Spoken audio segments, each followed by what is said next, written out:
Destiny is a funny thing, because 4 teams are walking into Las Vegas today, believing it is their destiny, their birthright, their obligation to be the 11th champion of the A7FL. For the Las Vegas Insomniacs, the last 2 seasons have seen them go from the champions no one saw coming to knocking on the door of history and doing something even Patrick Mahomes couldn't do. For the Silk City Animals, it is building on the promise of 3 rising stars in a city built on hard work, resourcefulness, and grit. For the Trenton BIC, it's taking back what they feel has been theirs all along and finally grabbing onto what's fallen out of their grasp the last 2 seasons. And for Sickwit, it's the coronation they've been waiting on for 3 seasons. From the outside favorite to the second option to the second guest, who will find themselves holding the hand of destiny on the road to our 11th championship game, and who will have to fold their hand after going all in. History awaits us all. It's just the winners who will write it. This is the A7FL Final Four.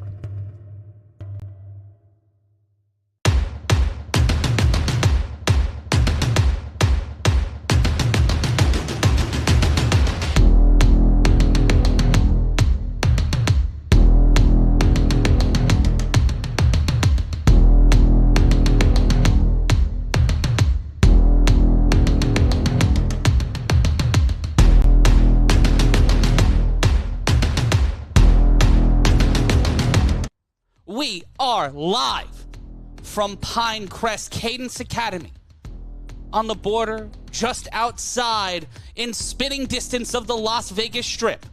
We welcome you to the A7FL Final Four. I'm Matt Ryan, joined by Corey Hammond as the Silk City Animals have crossed the country to try to take the A7FL championship game back east as they battle the defending back-to-back undefeated champion, Insomniacs. Corey Hammond, let's talk about some of the players to watch in this game. First up, the defending national champions, back-to-back Las Vegas Insomniacs. They just keep getting better, Corey. They just keep getting better in terms of who they are as athletes.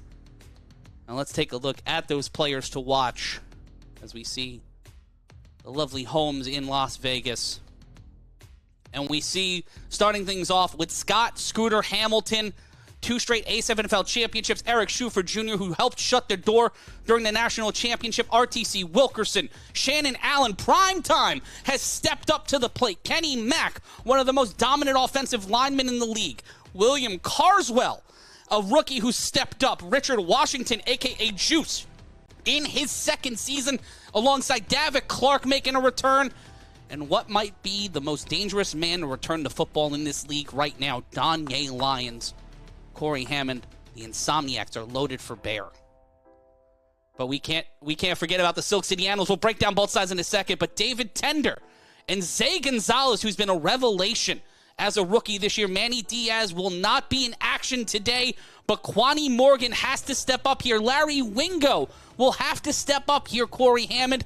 And this man, Kasim Perry, who's been the secret weapon for the Animals this season, but on defense, the tone setters, Trey Baskerville, and a man with over 7 interceptions this season, Robert Long. Those are the two sides, the players to watch. When we look at the Insomniacs, Corey, a lot on the offense. We can't look past the defense, but so many weapons. But are they going to be locked in today? Are they going to take the Animals as seriously as they should? Will they be like the BIC have in these early rounds of the playoffs and sleepwalk a little bit until it's time to lock in?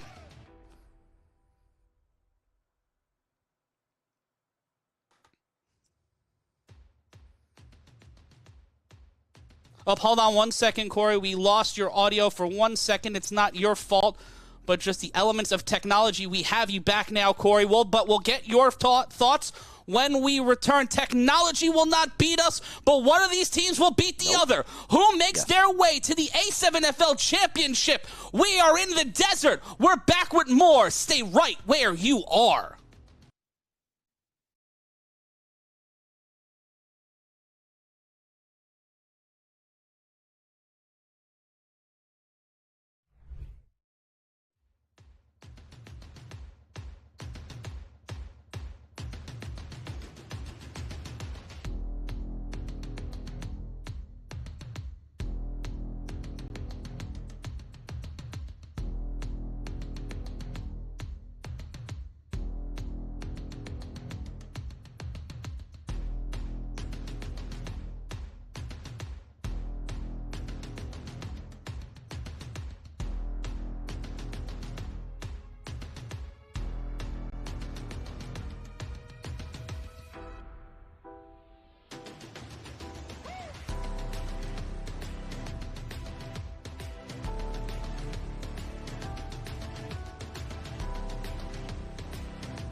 It's the A7FL Final Four, and we are brought to you by GatorTech. Get more protected on the field. A little bit of technical difficulty here, but we are live on A7FL.tv and across the world, but we got a little bit of a technical difficulty. We're not presented by Scene. We're not going to be back in a moment. We're riding with you live, but do scan that QR code right now to unlock the potential of your video, whether you're a content creator, working content, no matter what space or situation you're in, you can get it covered by our friends over at Scene. Scan the QR code now. And folks, our real sponsor right now, shout out to Scene, but GatorTech, get more protected on the field with the Gator Skin Shiesty, shown to reduce concussion risk by up to 79%. This protective shiesty is engineered with absorption material to help keep you safer during high-impact hits. Visit g8rtech.com and use code A7FL25. That's code A7FL25 for 10% off today. There you see the Silk City Animals missing Manny Diaz, Corey Hammond, and that is a big loss, but they have some big bodies on the line. Booby Miles to go on the defense and offense. Broken leg be danged. He's going out there today. What are your thoughts as we head into this one? Well, for the Animals, I think the most important aspect of this game for them is the protection of their star quarterback, David Tender. He may be marketable, he may be electrifying, but if he is under pressure every single snap of this game, that heat is going to accumulate, and that pressure, that heat from the defense is going to lead to turnovers and, errant throws and all the things you don't want if you're the Animals going to this game. On the other side of the ball from the Insomniacs, I think that they're set up and ready to win this game. However, they've had a season, in my opinion, in which they have not been tested enough to be prepared if this game does become super competitive early.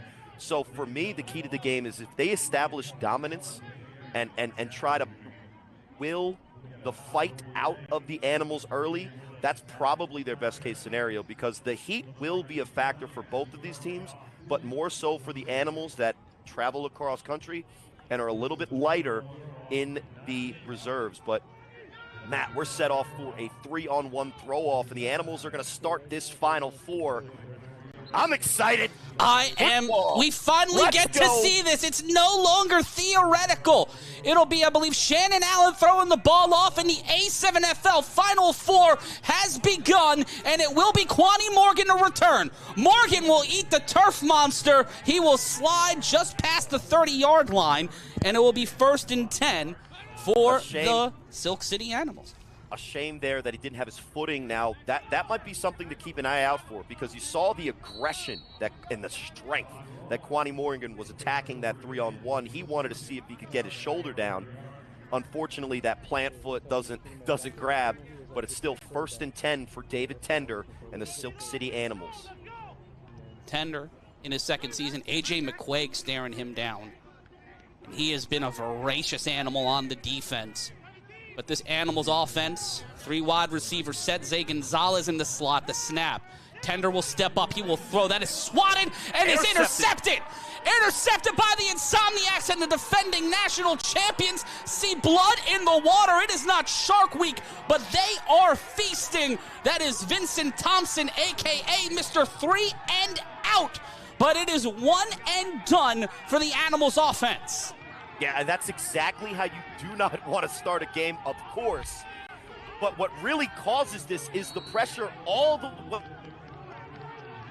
edge pressure, which forces him to step up in the pocket, but his center does not get the block, and the only thing that he could do is just try to get the ball out there. Sometimes that'll work for Tender, not today, because they have a spy underneath. Great play from the defender to get the hand on the ball and convert the interception. And the Insomniacs are in business, 1st and 10 in the Animals territory. 1st and 10 loaded on the line. Hamilton with time throws to the end zone, out of reach for Davick Clark. And we will see our first 2nd down with just over a minute gone by in our first quarter. Matt Ryan joined alongside Corey Hammond. It is 105 degrees today in Las Vegas, Corey. It is no wind, no relief, no humidity, just straight dry heat. You see La Pera and the Santistabons as the Insomniacs with RTC Wilkerson set up behind Hamilton. It'll be 2nd down. Yeah, Hamilton just misses Davitt Clark on that fade shot. You know, it's a great play call from a quarterback. Interception, you go for the touchdown right after.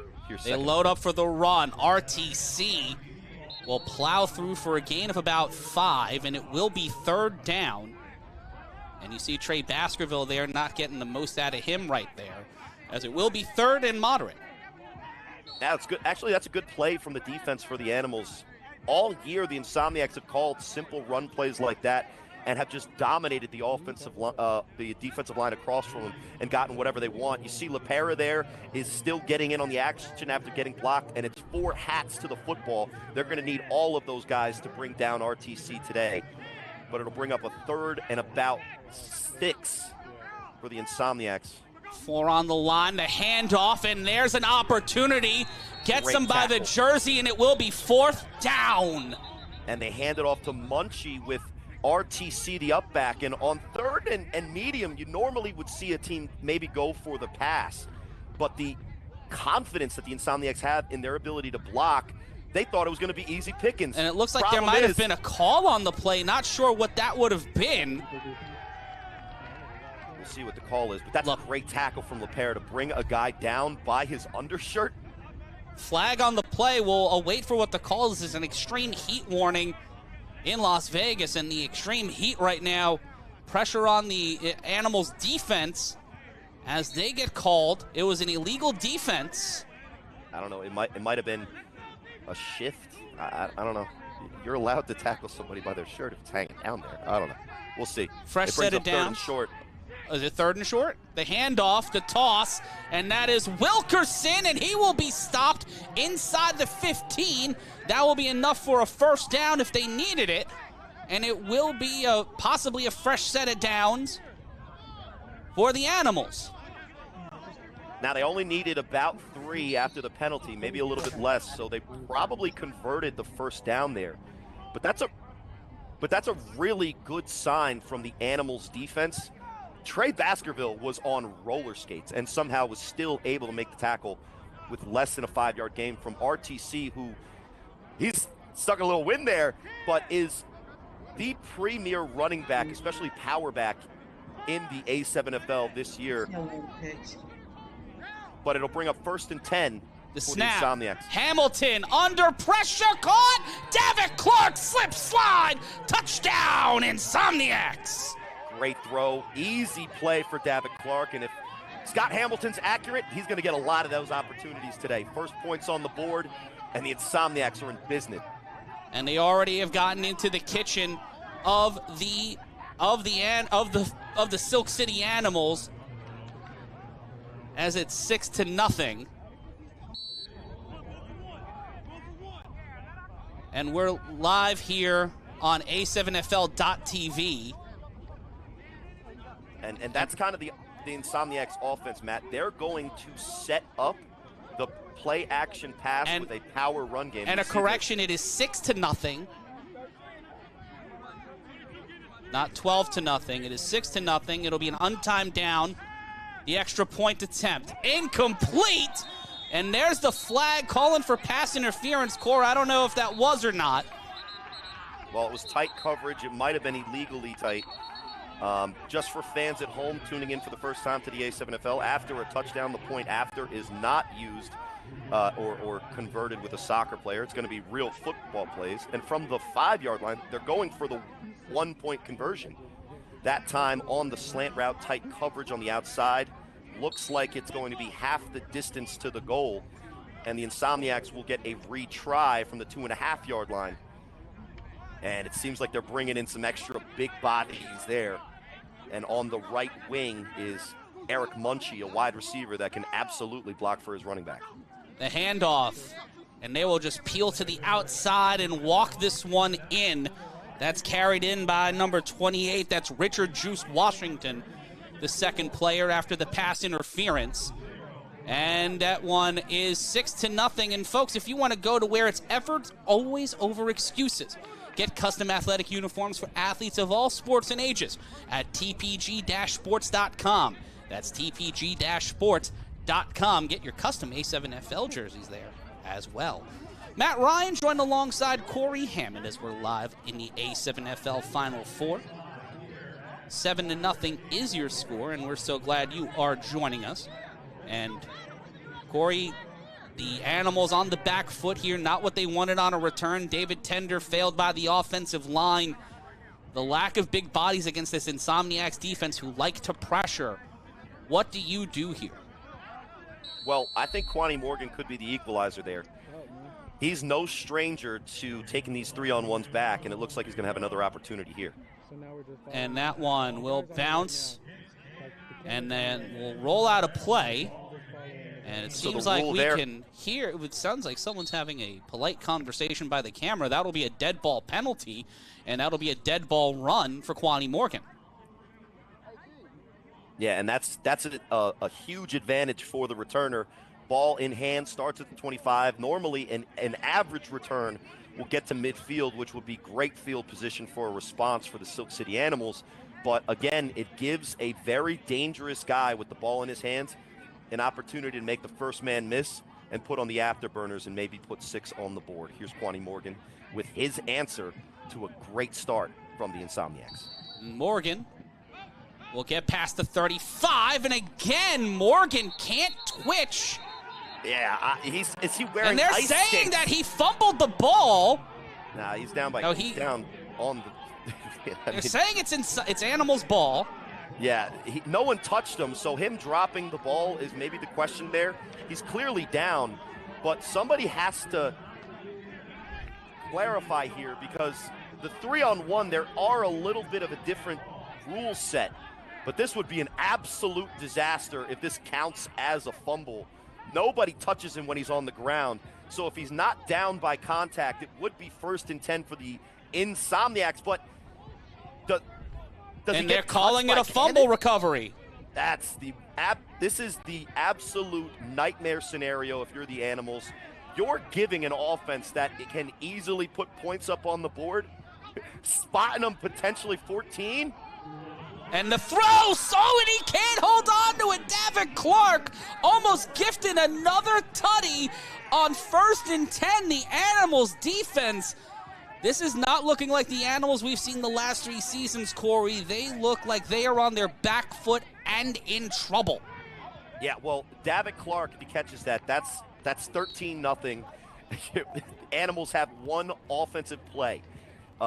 This is starting to look very ugly for the Animals, but I think on that first drive, even though they only had to go 20 yards approximately, the Insomniacs struggled to run the ball. But if they're going to allow wide open, just straight fade routes to David Clark, this is going to be either a really long day for the Animals or, unfortunately, maybe even really short. The toss. That looks like it's going to Devontae Carter. The bowling ball gets carried for about 8 yards. It'll be 2nd and 2 as the Animals continue to die by 1,000 cuts. The Insomniacs offense continuing to find ways to make this a long first quarter. We're barely a third of the way through the first quarter, and we've seen 2 turnovers by this Animals return team and offense, and only 1 play from scrimmage, Corey. Yeah, it's not looking good yet. And on that play, the Insomniacs really show probably the feature of their offense. They have tons of playmakers. Their quarterback is efficient and effective, but it's that offensive line that really gets things going. And if they block, they win. 3rd and 2. Penalty. And it looks like, and the Insomniacs will get called on a delay of game. A rare call for the defending champions, and that will give the Animals defense a bit of a reprieve on 3rd down. That's the first break the Animals have gotten here, really. And going from 3rd and 2 to 3rd and 7 is a huge, boon for the Animals, but they just have to take advantage of it. Maybe get some pressure on this quarterback. The snap, the handoff, and again tries to get there, but it will be 4th down after the carry, and Carter getting a little too spicy. Carter known, and I believe that's Cousin Man on the interaction. Flag on the play. Kenny Mack looked a little hurt there, but Carter is a bit of a Sean Avery type if you're a hockey fan. He can poke at you. He can chip at you. A little bit of a Shorzy, a big leader for this Insomniacs team, but one that is very much known to work the mental aspect of this game. It'll be 4th and 1. After no call, the handoff, RTC will be stopped! Trey Baskerville, Booby Miles, they call the play dead! They call the play dead before the toss to number 11, Eric Schuford. And that will be a turnover on downs. The Animals defense, they said we flew out here not to be embarrassed, but when we return, the Animals offense will have to do the same in kind. We'll be back at 7-0. It's close, it's contentious. We'll be back with more action in a moment. It's the A7FL playoffs. Stay right where you are.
We're back with the A7FL games of the week, and we are... Look at Booby. Booby Miles. Oh, my goodness. Booby Miles, Trey Baskerville. He gets nowhere near the line. What a stop by the Animals defense, Corey Hammond. I'm Matt Ryan. This is the A7FL Final Four. And this has been a weird game so far. The Silk City Animals looking for a little bit of a rectification on their second drive. Tender steps up, flag on the play. He launches this one deep, downfield. Wingo couldn't get there. And we'll see if it's 1st and 10 or 1st and 15. Number 23 in on the coverage. That was Danye Lyons. They have Danye Lyons on Wingo. That shows you how much they respect Larry Wingo there, Corey.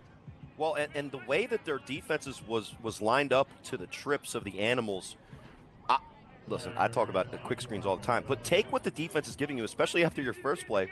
You throw an interception trying to do the longer routes. That I think that's going to end up being a no flag. That was, yep, no flag, so it'll be second and 10. But you see the way that the Insomniacs are choosing to guard. They're leaving a ton of space. Now, not on this play. They're in tight coverage. But with the trips, there is a man that is left uncovered. The snap, Tender, rolls out, throws underneath. That is caught at the 47. They'll mark it at the 48. And that is Kasim Perry on the catch. He caught a bullet. Yeah, and for David Tender to be in that type of pressure and deliver the ball off balance the way that he did, I actually thought it was likely going to be an interception based on the body language and just the flow of the play. But credit Tender for keeping his eyes downfield, and this is what he's best at. Even when everything is a problem, he gets the ball out to his guy on time and accurately, and even a great defender like Danye Lyons, nothing you could do on the 7-yard comeback, and it'll be 1st and 10 actually after they convert. Tender throws, and off the hands! Yeah, Wingo's got to catch that. Wingo almost had that one, and it's got to be the glove. Like, receiver gloves to me seem to be a gift and a curse, Corey, because they create this opportunity to hold on to the ball, but it seems to catch it, you need some sort of extraterrestrial grip strength. Yeah, I don't know exactly what happens there, Matt. I'm not good enough at catching balls while I run full critique on that one. But it's a good sign that there's wide open receivers all over the field. We were told that this Insomniacs defense was locked down. Not yet do I see that. The snap. Tender on the screen. That's caught. There's an opportunity to get to the 40. He stays up. He stays moving. That is Kwani Morgan. And they continue to move the ball downfield. That'll be placed at the 38-yard line, and it looks like that'll be a 1st and 10. And that's just a great play call because, like I said earlier, when they go to that trips, they only have 2 defenders over there. So that means you can get a hat on a hat, get the blocks, and give a guy like Kwani Morgan, who, when he's not slipping and sliding, can get some yardage. That's 2 first downs for the Animals as they move the ball downfield with hopes of tying this game. The handoff, and he gets pushed forward. As Morgan again on the carry. That looks like actually Amari Thomas. I'm sorry, that is Omari Thomas. The 8 looked like a 5 from our camera angle. Amari Thomas gave his running back a breather, and they're actually going to go running back by committee, which will keep both of those guys a little bit more fresh. You already saw Amari Thomas was playing a little bit of linebacker. And in this heat, that is the most advisable thing, especially when you're down key pieces like Wheeler. You're down Manny Diaz, who we saw at the top of the program. Yeah, but on first down against this vaunted Insomniacs defense, they get 5 yards. That's exactly where you want to be. It's 2nd and 6. They'll mark at 4. And nobody's over there on Morgan. Morgan, up Tender, feels that turf. He scrambles out of it, finds a way around A.J. McQuaig, and somehow, some way, he will get brought down around the 44-yard line, slipping and sliding all over that turf. Yeah, I don't know what's going on with the footing from the Animals. Even their cleats are sweating. But the Insomniacs almost give him a... It is 3rd down. It's Mr. 3 and out himself. We've got you back, Corey. We've got you back. It's just the ghost of technical difficulties there, but the technical difficulties from the offensive line. Tender got around McQuaig, but then that secondary coverage just came in and finished the job. It'll be 3rd down. Tender steps up, launches a prayer. That one is, ooh, no flag on that one. It'll be 4th and 27 on a close and contentious coverage. Yeah, and the ball was actually giving his receiver a chance, but it was relatively poorly thrown. I don't know if there isn't room for the Animals to get yards on this defense, but right now they have to get it together because they're not executing when they are given opportunities. We saw the drop on 1st down, on 2nd down, no blocking. He barely gets the sack, but it counts, and it'll bring a 4th and extremely long, and the Insomniacs will have the ball once again. And this will be if all goes well in the return. And this will be the first time today we see Shannon Allen, a.k.a. Prime Time, in this matchup. 3:42 remaining in our first period. After the 4th and 27, a insane sack that Tender almost found himself out of twice. And the throw-off does get out of bounds. So it looks like, Matt, the Insomniacs will have 1st and 10 at the 10-yard line, their own 10-yard line. And they'll have a ton of room to work with, 90 yards to go. It'll be a 90-yard sojourn. You see Hamilton and company making their return to the field. We'll take a brief timeout, and when we return, the Insomniacs will take to the field. It's the A7FL playoffs. Stay right where you are.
We're back live with the A7FL Games of the Week.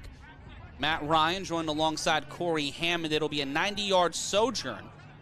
And if you want to get custom athletic uniforms for athletes of all sports and ages, scan the QR code now or go to tpg-sports.com. That's tpg-sports.com. Matt Ryan joined alongside Corey Hammond.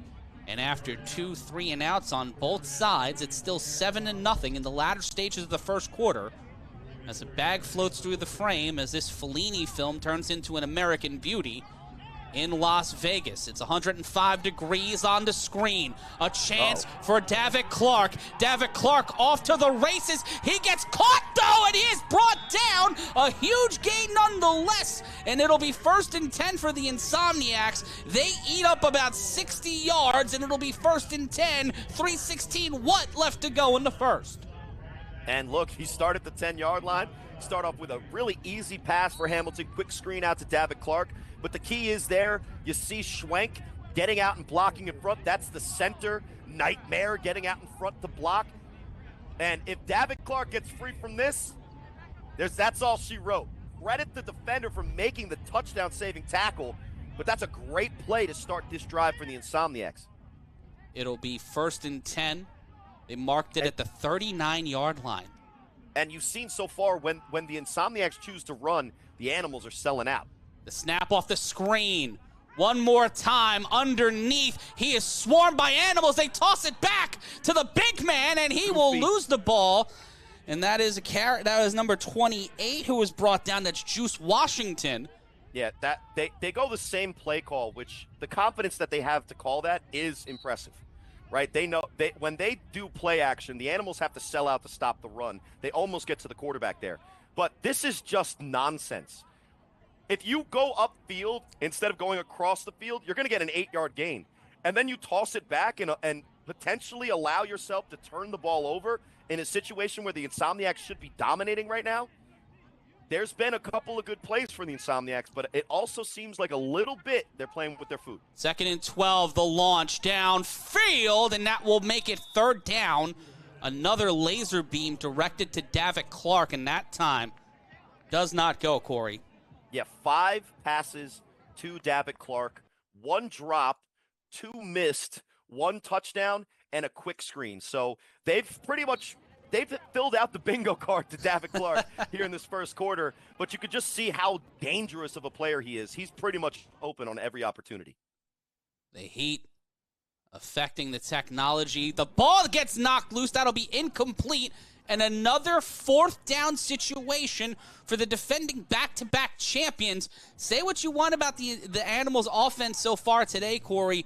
The Animals' defense have certainly stepped up to play. Well, and what's been working for the Insomniacs is when they go play action, because they haven't been able to run the ball. Credit the defensive line for the Animals. And you see here on the replay, they're not able to complete a lot of passes because they're getting pressure on Scott Hamilton. Now he gets the ball out, so that'll be an incompletion. But it'll bring up 4th and 12 in a situation where, when this game started, it looked like the Animals were going to have an easy time.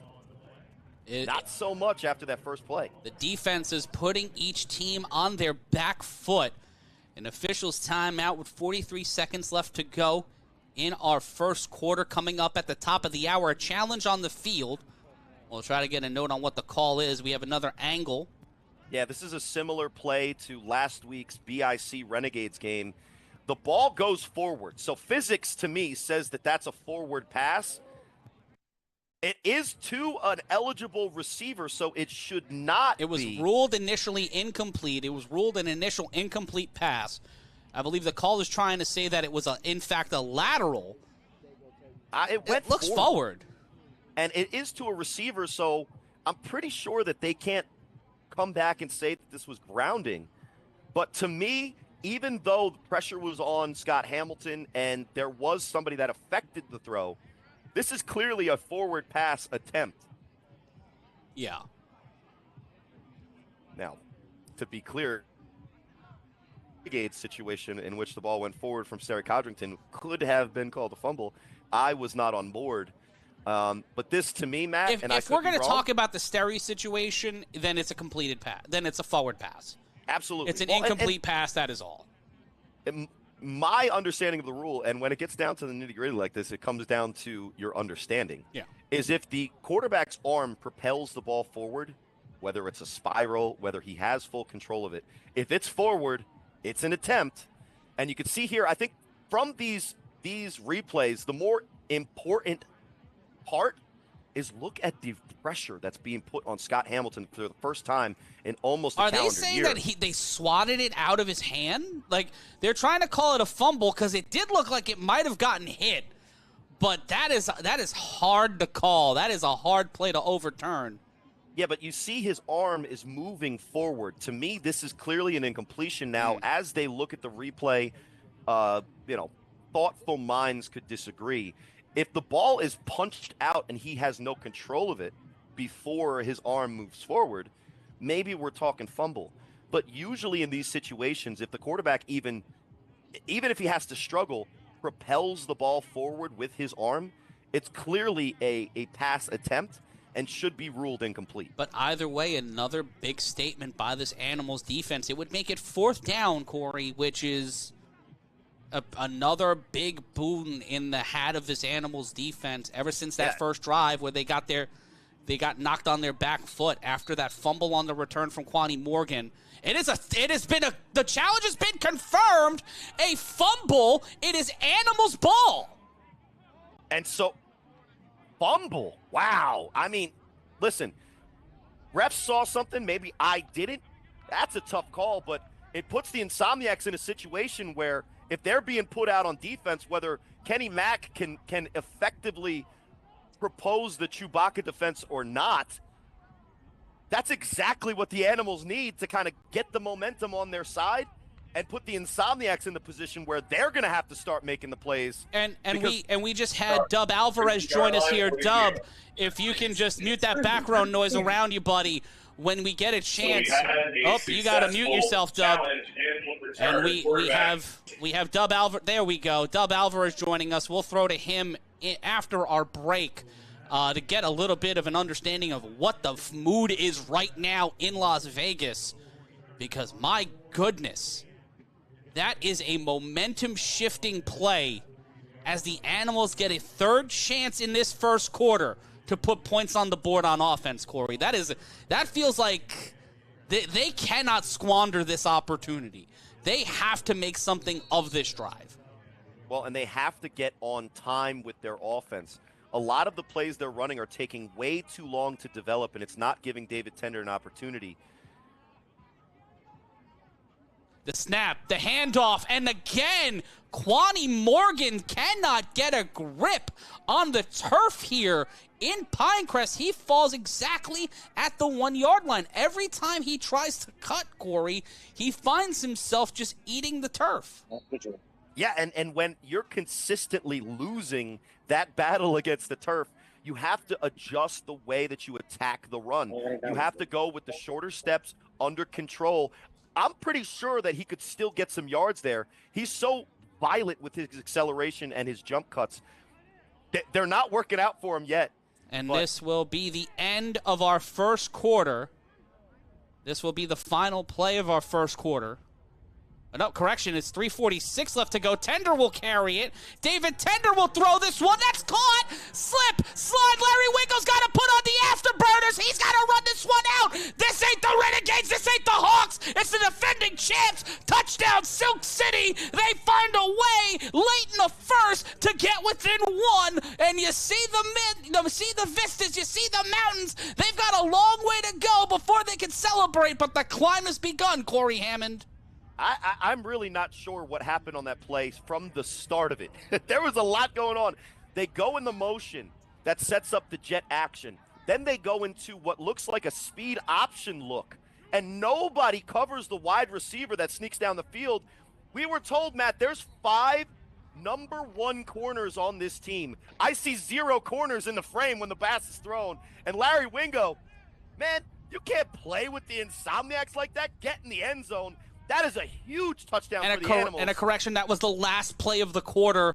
The go for 1. Tender will step up. Tender will try to keep it. He will throw it, and it will be incomplete. So at the end of our first quarter, the Insomniacs have a lead, but but it's only by 1. Can the Animals find a way to knock on the door again? Can the Insomniacs take the lead back? We find out on the other side of this when we return here on the A7FL Final Four. It is your second quarter and the most exciting play in football. Be sure to get yourself a custom jersey. More action next.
Matt Ryan, Corey Hammond back here with you, and scan the QR code now and use the code A7FL25 to get the Gator Tech Shiesty.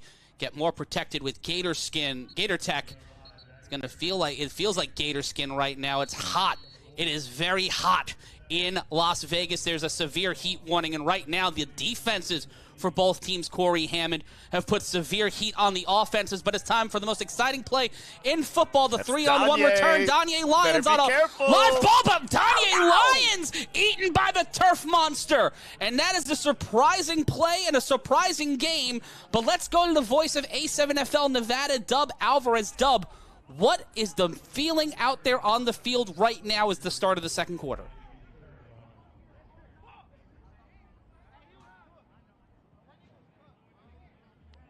And it seems like we have lost Dub. Dub is there, but his mic might be muted, so he may not hear what we were saying. But the snap on first down, and there's a dead whistle. And Dub, if you can hear us, quick 15 seconds, what your thought is, false start on the offense. The intensity, the trash, all-time high. You can cut it with a knife. Thank you so much, Dub. It is tense out there for sure. You can hear the whistles. You can hear the chippiness, Corey, as we try to process through all of this right now. The handoff on second down, another toss, and another stop by this Animals defense. Right now, if you're Coach James Burgoyne, what are you doing to affect this Animals defense? He already, Matt, to start this drive, made the adjustment. It says, all right, gentlemen, we have the better offensive line. We have the better blockers. The Animals can't stop our run. Let's just put them out there, give it to RCC. And it will be second and 19. And then on first down, you lose 4. You lose 4, giving it to RTC? It's second and 19.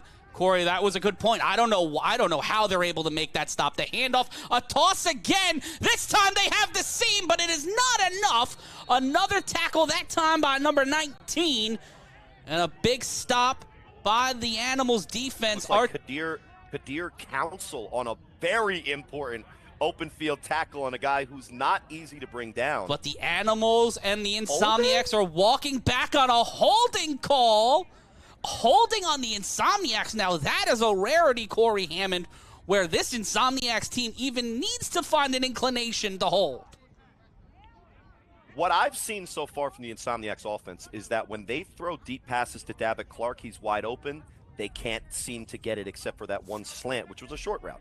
When they try to throw a longer pass, there's pressure in Scott Hamilton's face, and he has to dance around. He doesn't have the time that he's used to. And when they choose to run the ball, the penetration from the defense is getting there. This is an Animals defense that can't play. Third and 29. Hamilton, the scooter scoots it, and it gets caught, but it will not be enough for the first down. That is a huge catch by number 10. That is Chris No, that is, pardon me, that is not number 10. But a huge flag, a bunch of whistles. That's Carswell. Pardon me, that is Big William Carswell. Well, let's take a look at the replay. Let's give Scott Hamilton credit. Say what you want about the visual here, but he does everything except for a samba to get away from that pass rush. And for him to put his foot down, rolling to his left, and give his receiver a chance, that is a great play from a quarterback whose offense really needs him to start making these plays because they need some kind of spark. That's a great catch from Carswell, too. Just stops there. He's lucky that David Clark doesn't tip it because Davick was not the intended receiver, but it will bring up 3rd and short when 2nd and, 27, Matt? You better thank your quarterback, Scott Hamilton, for putting the scooter on there.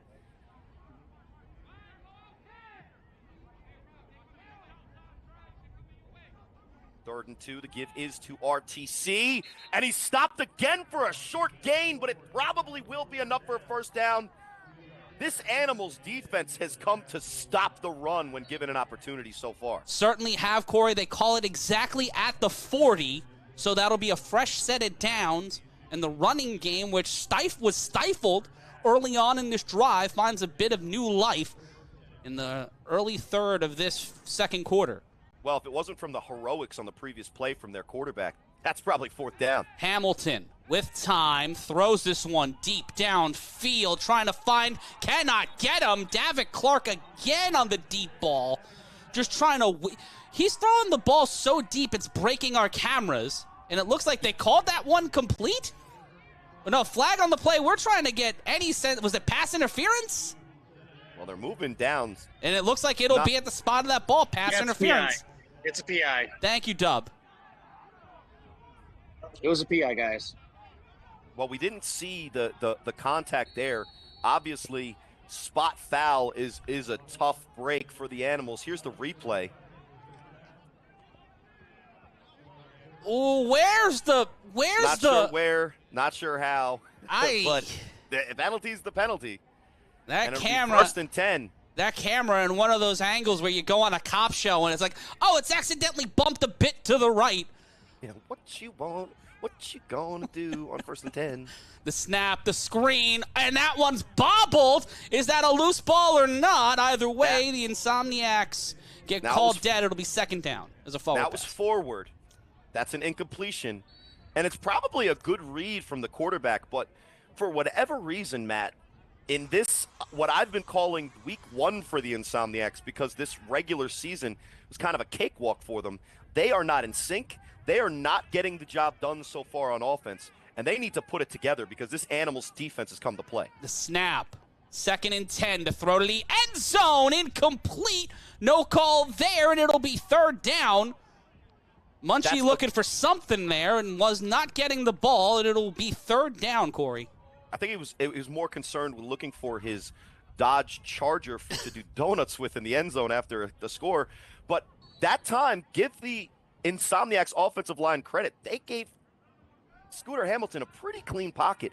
But the coverage on David Clark on a stop route, that is the Animals watching film, learning the tendencies, and getting lucky that it wasn't a stop and go. Because that was great coverage, and it'll bring up 3rd and 10. Hamilton with one man set to the left, the snap. Pressure immediately to throw to the end zone, and they finally reel it in. Touchdown, Insomniacs. And that's been open. That's the route that David Clark scored on. Carswell is letting And it us looks know. like there's a whistle on the play. And it is 13-0 to catch by 0-0. That is William Carswell, a.k.a. Amber's youngest son. He has been a huge target in his rookie season. And we talk about the Insomniacs getting better, Corey. The wide receiver core getting this man and Shannon Allen have been huge boons for Scott Hamilton. Yeah, and William Carswell, last year, he only had a couple appearances for the Gold. He actually had 2 returns on the season for the Gold on 3-on-1s, both for touchdowns. And you see there on the slant route, just too much speed, a good move at the top of the route to get wide open. And that's a tough ask if you're a one-on-one defender with no safety help, and an easy touchdown for the Insomniacs. They will go for one, the pressure off the screen, and they will find, that is a beautifully calculated play, Corey Hammond. And we will head to break with it being a 14-6 lead. That was Trevin Fleming getting the catch, but when we return here on the A7FL playoffs, oh, it's the most exciting play in football. Get your Gator Tech right now. Strap it on, get ready, get live. It's a throw-off next.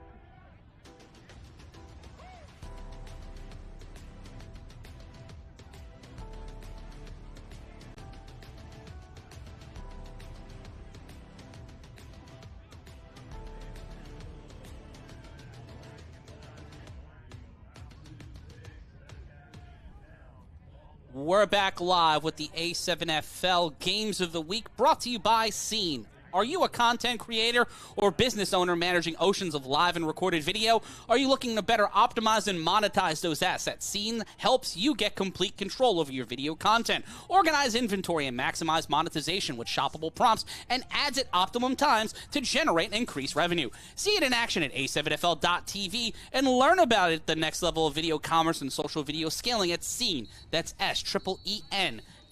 That's Scene, SEEN.com. It is time for the 3-on-1 throw-off, the most exciting play in football. Quani Morgan has seen the turf monster twice so far today on his 2 returns. Will he see him on his 3rd? No, he will carry himself to the 45, and that will be astonishing field position considering the start of the day for the Silk City Animals. Let's throw it down to Chris Vera, who's down on the sidelines. Chris, what's the energy, what's the mood right now with the Insomniacs having a slight but plausibly powerful lead? When I say that, I mean the fact that they've got a lot of energy on the sidelines. They feel that they should be up a lot more than what they are, and I think we're going to see that start right here. What's the one thing you've seen? Oh, we'll table that for a second. The handoff on first down. Quani Morgan on the carry. Looked like the ball popped out. We'll try to get a call on what that was, as it should be second down. As a litany of whistles. But Chris, what are the things you're noticing from both sidelines here at the 9:08 mark? Right now they're talking, so as you know, they've got a lot of coaches on the Insomniacs, and they're just going over things and what they want to see on the defense. So it's been interesting to listen. What's the one adjustment you would do right now if you were the Insomniacs here on 2nd and 7 to just get David Tender off his momentum? I think we're starting to see it. They're bringing more than 3, although we do have a bunch of players down right now. Hold on. And underneath, that ball gets to the 50, and we'll have a whistle. Players down on the field. I believe one of them might be David Tender. We've got 2 down on the Animals. I think we should take a brief Actually, go ahead, Dub. Actually, there's 3 guys on the turf. There's 3 guys on the turf for the Animals, but one is really, really serious. They're turning him over right now. The medic is out there, so hopefully we'll get an update for you guys.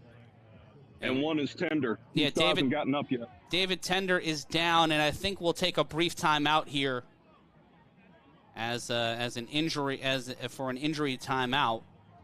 And when we return here with the A7FL games of the week, we hope to have an update for you live from Las Vegas. It's the A7FL playoffs. Stay right where you are.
Back live here. David Tender is okay, but it was number 55, Jair Santisteban, who was being helped to the sidelines.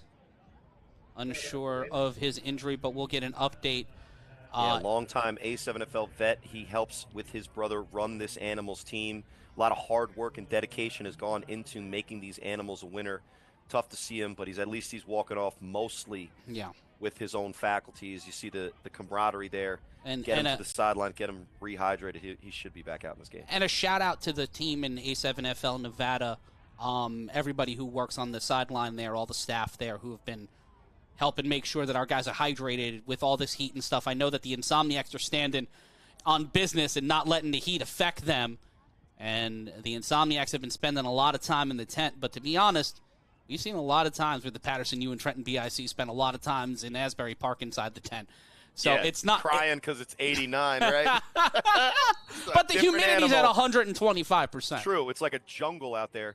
Now, the guy who replaces Santisteban is number 14, telling us he's known as Booby Baba Yaga. That is. And he may be a nightmare going up against a nightmare, and he'll bring up 2nd and 7. After the carry, the handoff, and finding some rhythm, finding some momentum, pushing through. Unsure if that's enough for a first down, but that is Kwani Morgan. It seems like he might have found some new shoes on the Animal sideline. Gets a little bit of footing, gets a great gain on 2nd and 7. Going to be close to the first down. It looks like they're giving it to him. But this is the kind of running back you really expect Kwani to be. You see the strength even when he's off balance.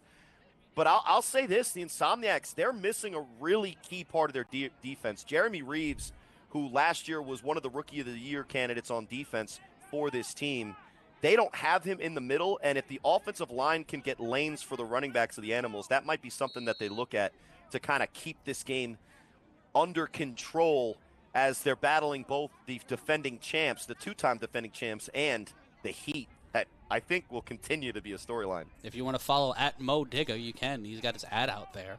I don't know if that is his Cash App or his Instagram. It could be his Tumblr. It might be his Tumblr. And Mo Digga told me that at 7 p.m. Eastern, 4 Pacific, there's another game maybe our fans should watch. Sick with it will be taking on the BIC, but a sick move there by Morgan, and he will find himself spin moving. Pardon me, that was Omari Thomas. Don't feel sorry for Omari, even though I could not see where he was. But Omari Thomas on the carry. Corey, he continues to be a boon for this Animals team, making something out of nothing. Well, credit to the Insomniacs to recover after the missed tackle. It looked like he might have had a seam to burst through, but the Insomniacs were quick to corral him and lead to a no gain. But the first opportunity at tackles for the Insomniacs so far has been a struggle. It'll bring up 2nd and 10. Coming up at 7 o'clock, it'll be BIC and Sick with it. Tender looking to take the championship back out. East slip slide. That one is intercepted in the end zone. Could not track that one, could the Animals, but William Carswell. Yeah. He's calling himself him, but some whistles. And I think that's after the play. yeah, I think that is not a touchdown, by the way. No, that is not a touchdown. I think the scoreboard guy just got excited and just wanted to press a button. But let's take a look at the replay. This is a horrible pass from David Tender, and that's yeah. we don't say that. That was often. intended for Kasim Perry, but it.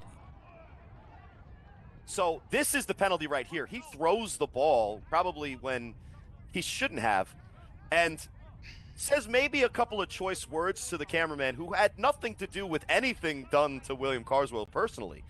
However, I think he was yelling at the fact that there's not as much Nesquik in stores as there used to be in terms of flavors. Isn't that a travesty? It is. Isn't that a travesty? It is much like the Choco Taco, the lack of Choco Tacos. They are a shonda on our store shelves, but the Insomniacs on a 1st and 20, Corey Hammond. Look at a chance to increase this to a 3-score lead. I'll say this, in a first half with all of these names and stars, it's been Carswell that stood out for me. Certainly has. Scooter Hamilton throws this one deep. That one incomplete. Looking for a flag. Seems like he will not find one. And that was intended for Stone Stevenson, the tight end. The romance cover model, Stone Stevenson, with the... He cut his hair, though. That's the... But, you know. Listen, we all gotta adjust. Look, man, when Fabio cut his hair, that was it. That was the ball game. I mean, listen, nobody cared about Fabio after that. I mean, he was also probably in his mid-40s, and maybe there's a term on that, like a time frame on that. I'm not sure, but it'll be 2nd and 10. 2nd and 20. The pressure wide open. Nobody covered Schwenke. Brendan Schwank gets the shiesty stolen, but finds a way to storm up field. And that will be Gator Tech. A Gator Tech. I don't think that was a Gator Tech. Gator Tech stay on better. That's true. Maybe he should. Let's send him one. Yes. Cover what he's obviously trying to hide. Yeah. I'm not trying to. I'm trying to not trying to. My man, rocking the William Burr. It is another first down for the Insomniacs. 5:31 left to go. Coming up at 7 p.m. Eastern, the Trenton BIC look to send the A7FL National Championship back east and face off against the Animals or the Insomniacs one more time as they battle Sick with it right here in Las Vegas. That is at 7 p.m. For more info how to watch live, go to a7fl.com/watch. That's a7fl.com/watch. And you know how I knew I was going to get that read in? Delay a game on the Insomniacs, and it will be 1st and 15. This team has more than enough coaches to be able to solve some of these self-inflicted wounds as this game progresses. But that's the 2nd delay of game from the defending 2-time champions. I'm pretty sure that is evident of them not knowing exactly the best way, at least yet, to attack this Animals defense. And that's the only way they've been able to get there. Just set up the play action. It's 4:27 left to go. The snap, the screen. Hamilton in trouble. Hamilton throws it. He gets it. That's locked loose. Trey Baskerville ends up with it. Trey Baskerville, like last week. Baskerville revisited. Slip slide. He powers his way through to the end zone. Trey Baskerville speeds across the country in a Cheetah Ferrari and finds himself 2 points away from tying the national champs. Touchdown, Silk City. And what was already a bad play for the Insomniacs just got worse and worse as the play progressed into the abyss. And it looks like we have lost some signal from Trey Baskerville just broke this game. Trey Baskerville broke the game. We have broken the feed. We're going to take a brief timeout. We will be back in 60 seconds. Just stay right where you are. Just take advantage of this situation and go get yourself a drink. You got to lock in for this game. It's the Final Four.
We're back here on the A7FL playoffs, and the Silk City Animals, Corey Hammond, on defense, much like a week ago, have shown up and shown out and have given the Silk City Animals a chance to tie this game here with 4:01 left to go in the half.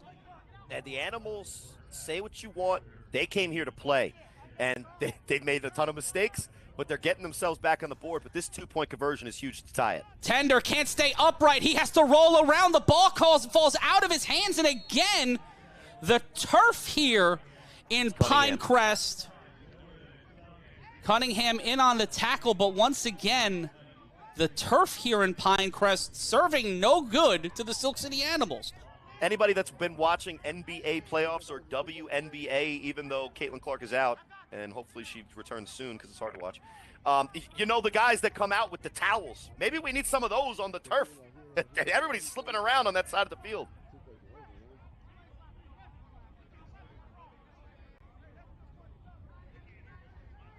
So that was the extra point. Dub, what's the actual... We'll go to Dub Alvarez in a second. That was the extra point attempt. I apologize. Trying to keep 45 things moving at all times. But future champions, if you have a child, attention parents, players, coaches, the future of football starts now. The A7FL is launching its official youth league, and we want you in on the ground floor. Scan the QR code on your screen and join the A7FL youth interest list today. Whether you're looking to coach, play, or support the next generation of talent, this is your shot. Dub Alvarez, what's your thoughts over in Vegas? Or Corey Hammond, your thoughts? My thoughts is that the Insomniacs right now are, in a similar way to we've seen them in big games, kind of adjusting to their opponent. But that last play on offense for them, turning the ball over like that, that is unacceptable for the defending two-time champs. And here's an opportunity for Danye Lyons. Danye Lyons gets stopped before the 50. And the Animals have studied the game tape. And right now, Dub Alvarez, what's the feeling? What's the mood out there in Las Vegas? Well, just to give you a quick update on Satistaban, it's a right ankle injury, questionable to return. He'll be reevaluated at halftime, but the intensity continues to be at an all-time high on the field. Back to you guys. Championship points seem to be the story of this game. Thank you so much, Dub Alvarez. Glad to see that Santistaban is okay. You and Chris Vera doing a yeoman's workout there in the heat. Bless you both. Joining us here on A7FL Final Four Sunday. And as we see this heat here starting to drag on. The Animals may have called their first heat timeout. And Dub, while we have you, you're able to hear what's going on down there. What is the talk on the Insomniacs sideline? They look like they're basically in panic mode because even though they're up still 2 points, this is not where they expected to be at this point in the game. It's not panic mode, but a lot of them are saying, you know what, stop it with the pitchy boo and just take the whistle and go down and go to the next play. That's really the When was the last time on the sideline? You call these games very closely. You know this team very well. When was the last time Scott Hamilton had anywhere near as much pressure as he's facing when he drops back to pass? Maybe not since the first half against Tampa Bay 2 years ago. I think you're missing the BIC game, but I digress. First and 10. That too. It'll be 1st and 10. The snap. Hamilton throws underneath. That is caught and then dragged out of bounds. It'll be 1st and 10 for the defending back-to-back champions. And that is caught by number 11, Eric Schuford. And when you give him time, he's able to absolutely slice up a defense. And that's just simple slot receiver running the 10-yard out. That's his go-to guy, Munchie. And that's how the Insomniacs are going to get back on track. The snap on 2nd and 2. That's caught again. Just the underneath passes. They're going to have to make this adjustment. Yeah, and you see what they did there. They go with the Twins wide receivers, and instead of having a running back in the backfield, they have the running back basically playing the double tight, so they have a max protection concept. And the clock shouldn't be running here. The clock should be running here, despite because we are not under 2 minutes, so we should have an updated clock in a second. The pressure. Hamilton throws this one deep, almost picked off, knocked away, and Davitt Clark had that man on him hip to hip all the way downfield, Corey. This Animals defense is awake. And for that pass to be thrown as accurately as it was, you got to give credit to the Animals defense. that is a very difficult play to stop. And if Kadir Council's able to have tight coverage on David Clark on that route specifically moving forward, it's going to force the Insomniacs to have to go away from that. And that's exactly what the Animals want, because that's an easy touchdown. Tight coverage here. The throw Great underneath, caught. There's Carswell. Oh, there's a slip slide, take it to the house, but it looks like there might have been a flag on the play. It's coming back, guys. And that one will be coming back. That was Carswell trying to get it for one more time.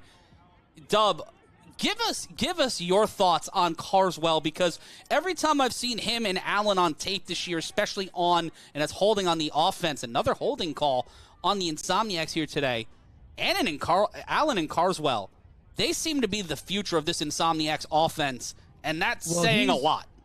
Well, he's by far been the MVP today so far with his play on both sides of the ball with a touchdown and an INT. So he's definitely a big find for the Insomniacs this season.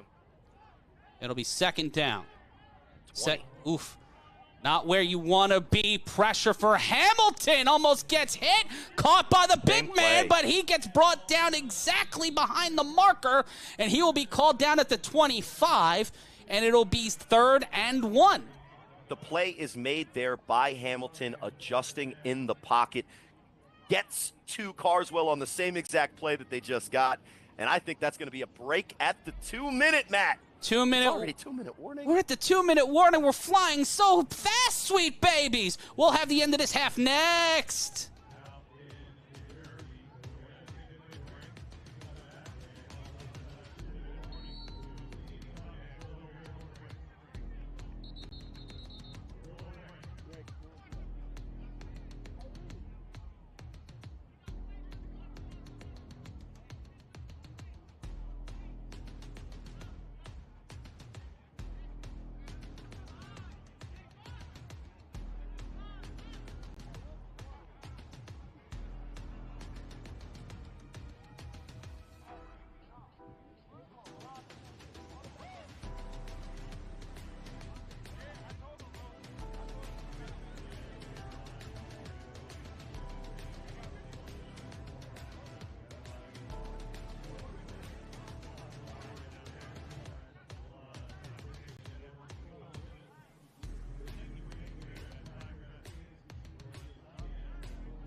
We're back live here after the 2-minute warning and unlock the potential of your content the same way we do on A7FL.tv.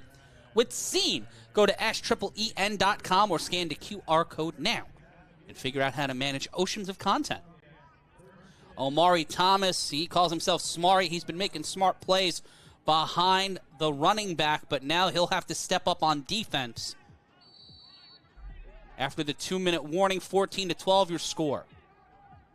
The snap, and Hamilton will try to keep it. He will fall forward, and that should be enough for the first down and mark it 1st and 10, as they had to go just about a yard, and it will be 1st and 10. They move the sticks here, Corey Hammond. Yeah, I mean, that play from Carswell set up the really short 3rd down conversion, and with the offensive line that the Insomniacs have, they're confident in a quarterback sneak, but still can't even get more than just enough. But it's 1st and 10. The pressure, immediate. Hamilton throws to the end zone, and there that man is. There he is. Big Willie Carswell. No, that's pardon me, Shannon Allen. Shannon Allen, prime time, number 21. And I wouldn't turn up in the club just yet, gentlemen, but they take a re-racked lead.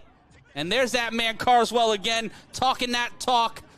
And another one of the unsung rookies for the Insomniacs this year. I wouldn't say I would not call that man unsung. He had 4 touchdowns in his debut, I think, last week. Just effortless.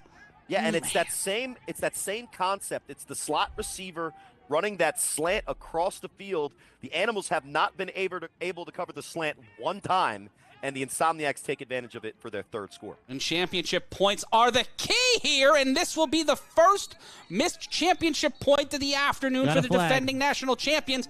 A flag on the play. We'll see what the call is. Will it be another reprieve from the warden? Yep, it's roughing the passer on the Animals. And the Animals find themselves on the back foot here. That score is incorrect. It is 20-12 Insomniacs.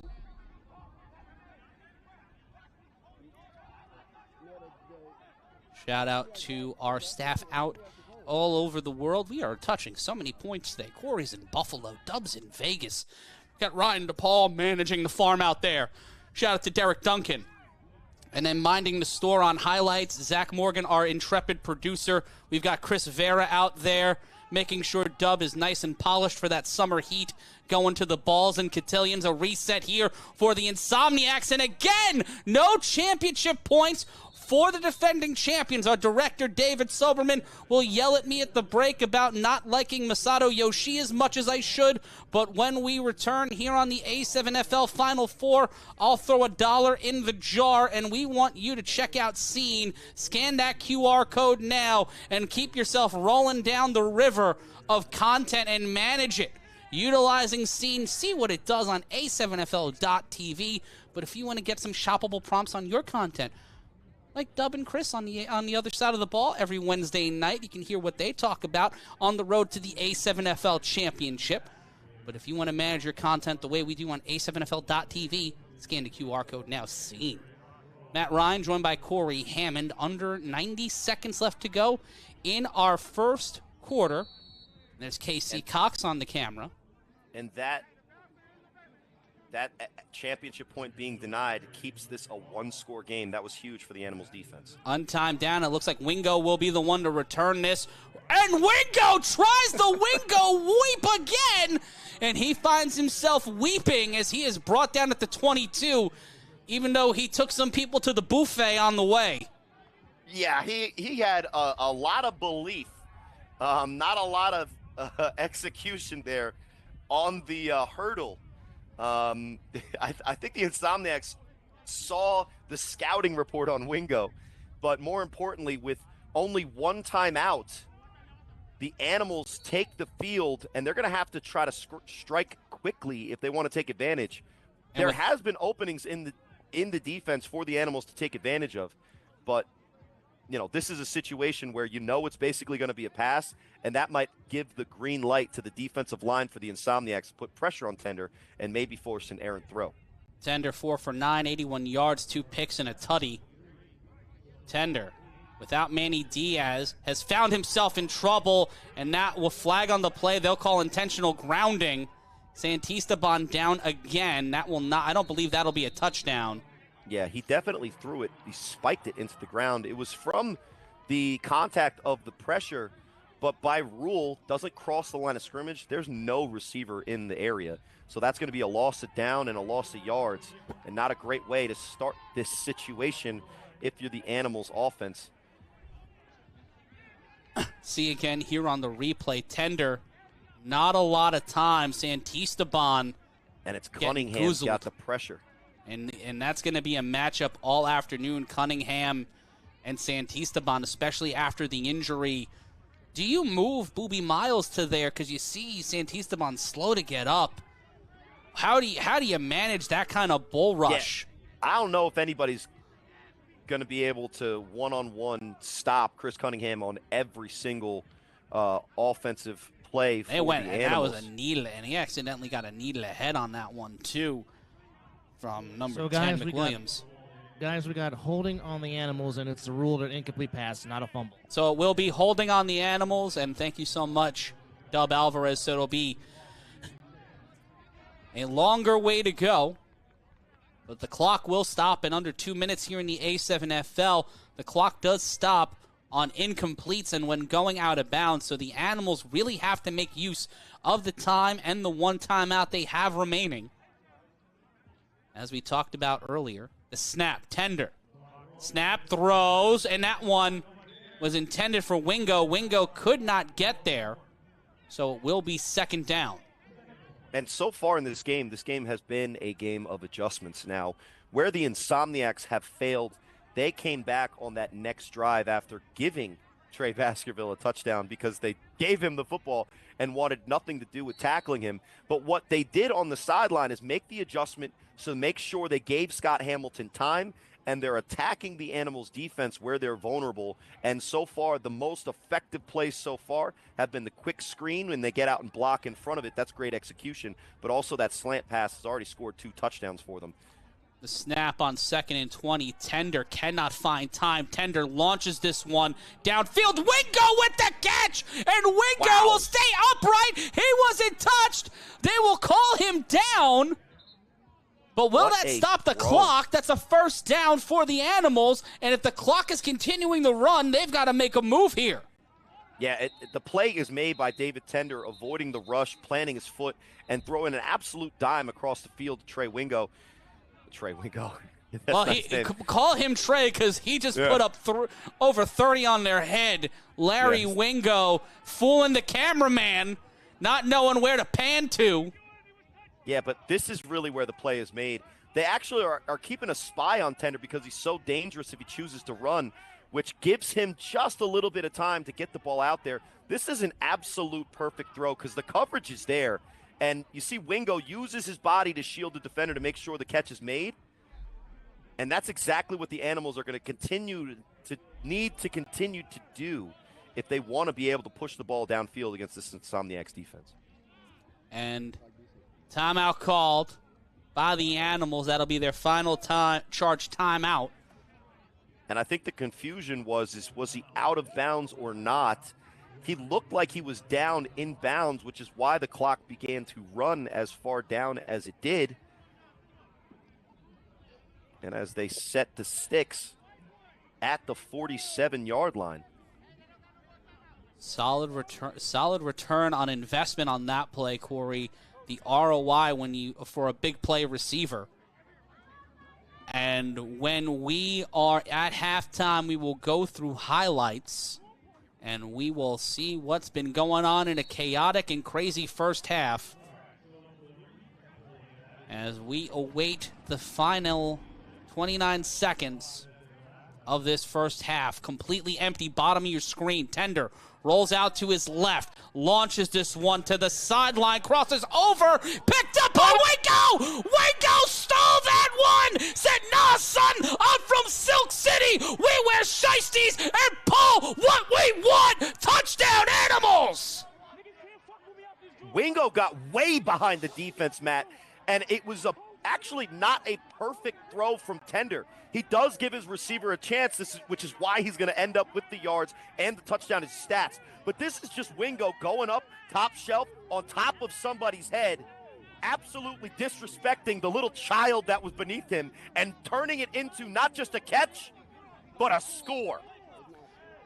And in Vegas, they wouldn't let you out of the casino for this one. Oh, no! Payao! Where's the archer there? Where's the bow and arrow? It's not in this play. It's Munchie's turn to be on the deck after a catch. I wonder if Wingo's going to get to sign that one by Ashmore, getting put up on a poster. But the championship points are what the Animals need. Tender to the end zone one more time. Cannot get there. Wait, he comes up with it. They called him down, but it will be 20-18. But we've got 37 seconds left to go in this half, so we might be here for another 6 weeks. Lock in, kids. It's the A7FL playoffs. I hope you packed a sandwich. Corey Hamilton, every time you want to count the Animals offense out, they remind you how they got here. And if you want to get yourself a Booby Baba Yaga jersey, or if you want to get yourself one of them David Tender Johns or a Larry Wingo John, go to tpg-sports.com or scan the QR code now. Custom athletic uniforms for athletes of all sports and ages. No matter the sport, no matter the age, we've got you covered at tpg-sports.com. Another huge play from Shannon Allen. It's Shannon Allen and William Carswell basically with the dreads from this distance mirroring each other as the two best players, at least so far in this game, for the Insomniacs. And that was such a huge play, ladies and gentlemen at home, because now that 2-point lead that the Insomniacs continue to have, if the Insomniacs score again, right, and they go up by 26-18, and then they are able to convert another extra point, it now becomes a 2-score game and a 2-score deficit the Animals have to make up, and that's why we keep our eyes on the championship points. 3-on-1 throw off, an untimed down. Didn't get there, but they'll return it. And the Insomniacs will see this one slip slide and find themselves out inside the 35. And Danye Lyons is always ready to answer when an offense is able to make a big play, especially in the playoffs. And that return, he could have let it die. I don't think it would have made it to the 25. But with the aggression and the confidence that he has, he catches that thing and nearly takes it for 6. And just in an update, the Insomniacs, the most points they've allowed all season is 18. They've given up 18 so far today to the Silk City Animals and Larry Wingo. You wanted to call him Trey earlier. 3 receptions on the day, Corey. 141 yards, 2 touchdowns, stepping up big in the absence of Manny Diaz. He may not be Trey Wingo, but he's certainly announcing his presence here today. He is making sure that he has been a vocal part of this game. He's the voice right now so far in this Animals offense with 2 big touchdowns. The snap by Hamilton, immediate pressure, flings this one deep downfield, out of reach of the receiver, almost clips the cameraman, and it will be 2nd down. And Munchie was looking to get it back, and I think he had his man beat. But again, with the tough coverage of Kadir Council on another all A7FL type of performer. First, he covered David Clark multiple times to incompletions. And then on this opportunity, he makes sure that Munchie doesn't get in for his first score of the game. And look at Scott Hamilton's passing yards so far.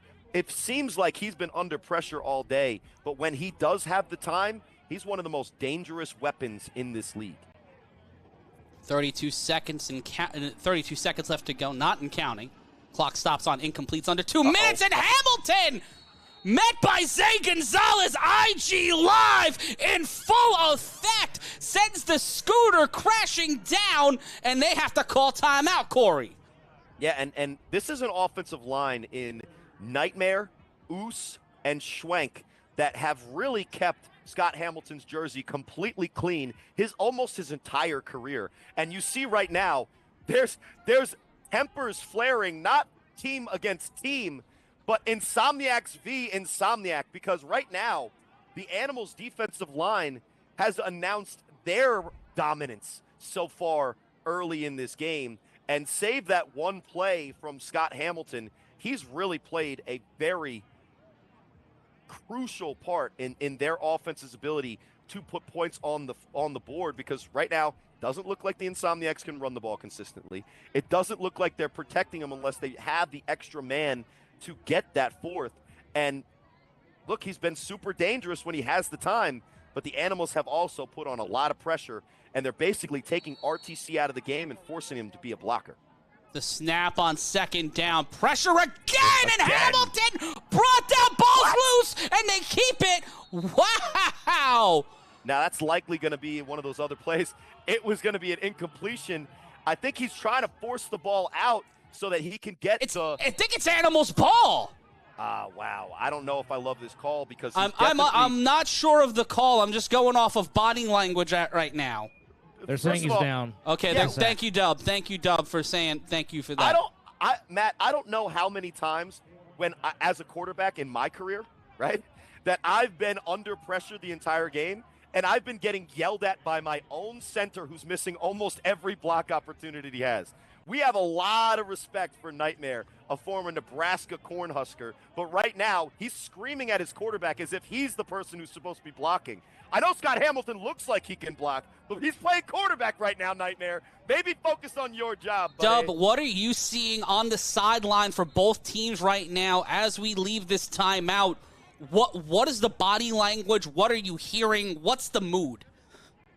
It seems like the Animals on the D-line is starting to get some confidence, and there's a little bit of coaching going on in the huddle with the Insomniacs as they're trying to getting It's some called rhythm because they crybaby. do get the ball No, to start it's the called second being half. a crybaby. Oh, That's what it Corey, is. don't give people the reason to yell at you at They're a7fl.com/chat going to where you can download it for free. You can yell at Corey absolutely for free, and I'll say it on television. A7fl.com/chat. That is A7fl.com/chat. And it'll be the right thing to say. I deserve it. The snap, more pressure. It's fourth down. Hamilton sends this one deep. Cannot get there. There's the flag and wing. But you know what? If you're going for it, if you're going to get it, 7 seconds left, you get the stop, you get the stop. It's not a bad throw. I think it's really close. I think if they do call the pass interference, it's because Wingo really had to do something to stop Clark from being able to catch that ball. I'm not sure if I saw it on camera. Let's see here on the replay. You see, there's definitely a little extra effort from the corner there because he's covering a 6'4", 4.4 speed wide receiver that's been really tough to cover. And look at Scott Hamilton standing in there and just delivering almost a perfect dime. What a throw under pressure. He missed him a little bit, but guess what? He makes the play because he put it out there for him, and now he's going to give his offense an opportunity. He's close to the goal line with timeouts. And the clock. And if RTC's in your backfield, the Animals better gear up. But we saw what the Watchman did the last time, swats it, but that touchdown, Insomniacs. Scott Hamilton got that ghost put in him. He found a way to wake up, and they increased the lead. Schwank. Now, listen, they call quick on the offense to get the ball moving almost immediately once the ball was set. Animals weren't ready, and in my opinion, there's really no way that this ball should get past the guys that it does because Schwank isn't perfectly covered, but to get over Trey Baskerville and right past LaPera, that's the magic of Scooter Scott Hamilton. 4 touchdowns in this first half. This has been... That would be called perfect placement, Mr. Quarterback.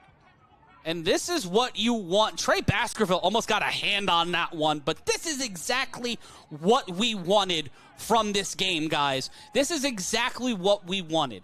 We wanted big-time energy. We wanted big-time performances, and it's not been a perfect half for either side, obviously, and that has been apparent. It's been half sloppy, half excellent from both of these teams. But right now, really, I think the difference in this game so far has been the ability for the Insomniacs to stop every championship point attempt from the Animals. Because as it sits right now, 26-8 is a 1-score lead. If they score even a 1-pointer here, Matt, the Insomniacs take a 2-score lead. Because the 9, it's not a full 16.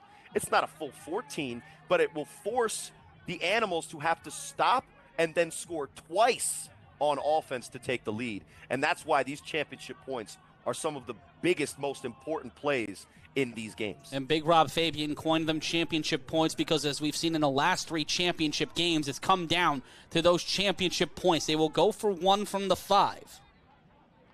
And they're the going to snap, try to run it in they here. try to run it, flag on the play, and they will give up on that one. And the Insomniacs, they get the ball out at half. The clock shouldn't have ran there, but we'll await what the call is. Now they went for it from... Holding on the Insomniacs, guys. Another holding call on the Insomniacs. Now they and went we will for it have highlights, about 6 minutes of highlights for you at halftime. Now, just to clarify, they went for it from the 5 for the 1 point. So now they're going to lose the 10 yards. They're going to have to attempt a 1-pointer from the 15. And I cannot overemphasize the importance of this stop if the Animals make it, because putting David Tender back on the field, whether it's at the end of the half and they somehow figure out a way, or they're able to do so in the second half, this has to be, in my opinion, limited to a 1-score game for the Animals. And on the holding call, another flag. False start on the offense, and this Animals defensive line seems to have gotten in the head of the Insomniacs a little bit, Corey. They're not, and I'm not going to say that they're not holding their own against the Animals defense, not at all. But they are not used to the kind of pressure that they're seeing from Trey Baskerville and company. Well, it's a clear difference. These are two separate offenses that we see from the Insomniacs. When they protect Scooter Hamilton, they're among the most dangerous offensive units that I think I've ever seen in this league. When they do not block for him, they have not been able to get what they want. In motion, the pressure again on the extra point. A moonshot cannot get there, and it will remain 26-18. It remains an 8-point game with 4 seconds left to go on the clock, and it is time, possibly soon, for the most exciting. Will we see a breakout 3-on-1 here before the half? We will find out, but folks, get yourself a TPG uniform at tpgsports.com, and be sure to join us on a7fl.com/chat. That's a7fl.com/chat. Locker Room Chat, the official chat partner of the A7FL. Let's head on over there right now. That someone calling it out, one of the balls, an uncatchable ball. We've got Will from the 9 saying he's disappointed in you, Corey, and you're a quarterback. Foodie 4 was not happy with the Animals, but here we go on a 3-on-1. It's a live ball. That's caught by Wingo. Wingo gets around one defender, tries to get around another, but will be whipped down around the 31, and it will be 1st and 10. They'll call him at the 30.5. That's another great stat. The 3-on-1 coverage for the Insomniacs has been impeccable today. And when they've taken Kwani Morgan out because he's been slipping and sliding, even even Larry Wingo has been struggling to find a seam. There's just nowhere to go against this 3-on-1 team. And it looks like we might be bringing it back after the 3-on-1. And you see the stats from Tender there. Boom. No, they're calling it today. halftime, guys. Oh, it's going to be halftime. So at halftime here in Las Vegas, it'll be 26-18. When we return, we'll have highlights, stats, thoughts, and more. It's the A7FL playoffs. We will be with you in a moment. Stay right where you are.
On the defense. But we saw what the Watchmen did the last time, swats it, but then touchdown. Insomniacs. It's the A7FL Game of the Week. I'm Matt Ryan, and we're taking a look at when they do not block for him, they have not been able to get what they want. In motion, the pressure again on the extra point, a moonshot. Dub Alvarez and Chris Vera, and here's how we started this game. The Insomniacs went on the board first in our first playoff game. It's winner-go-home season. The stakes are high, and so is the temperature Dub Alvarez, the Insomniacs set the tempo early, especially on defense. They did the first play of the game on scrimmage for the Animals. William Coswell being Johnny on the spot, picking off the first play, and the Insomniacs turned that into points with a Devin Clark touchdown. And we see here just on this run. And then again, as you can see here,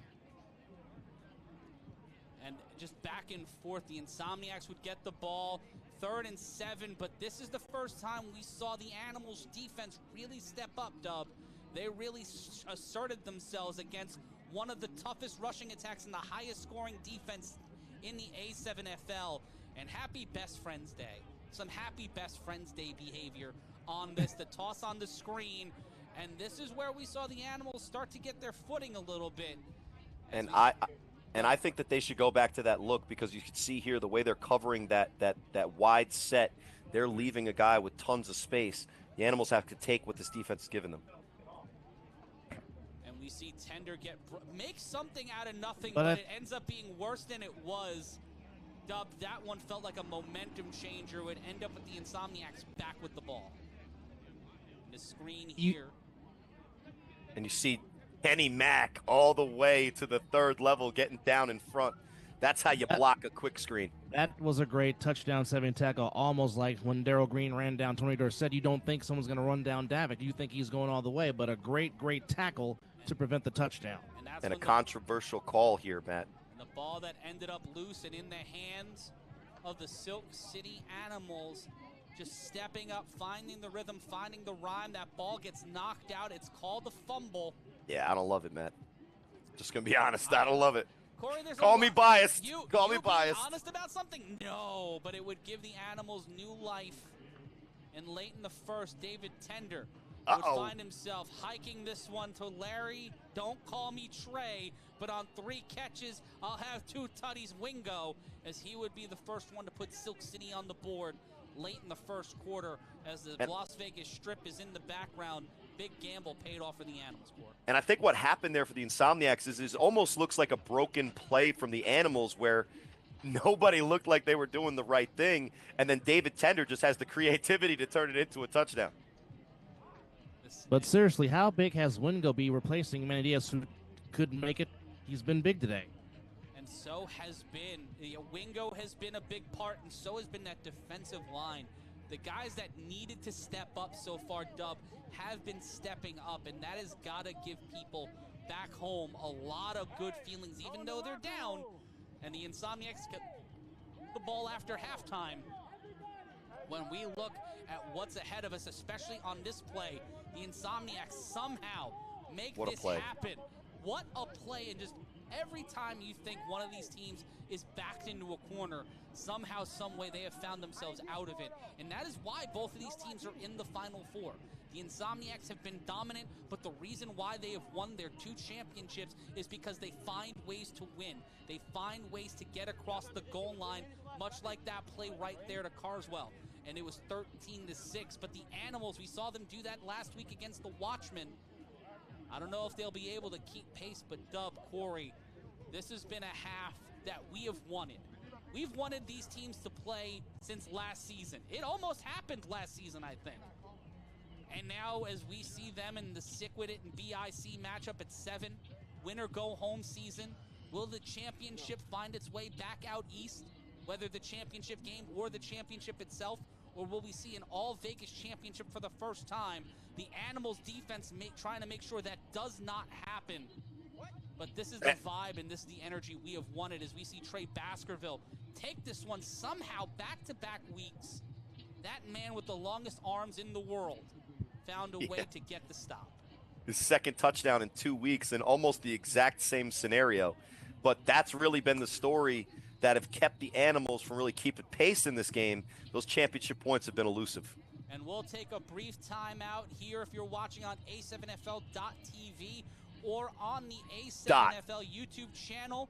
We will keep these highlights rolling for you, but when we return, it is going to be stats, and we'll get you ready for the second half here on the A7FL playoffs.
back here at the Final Four.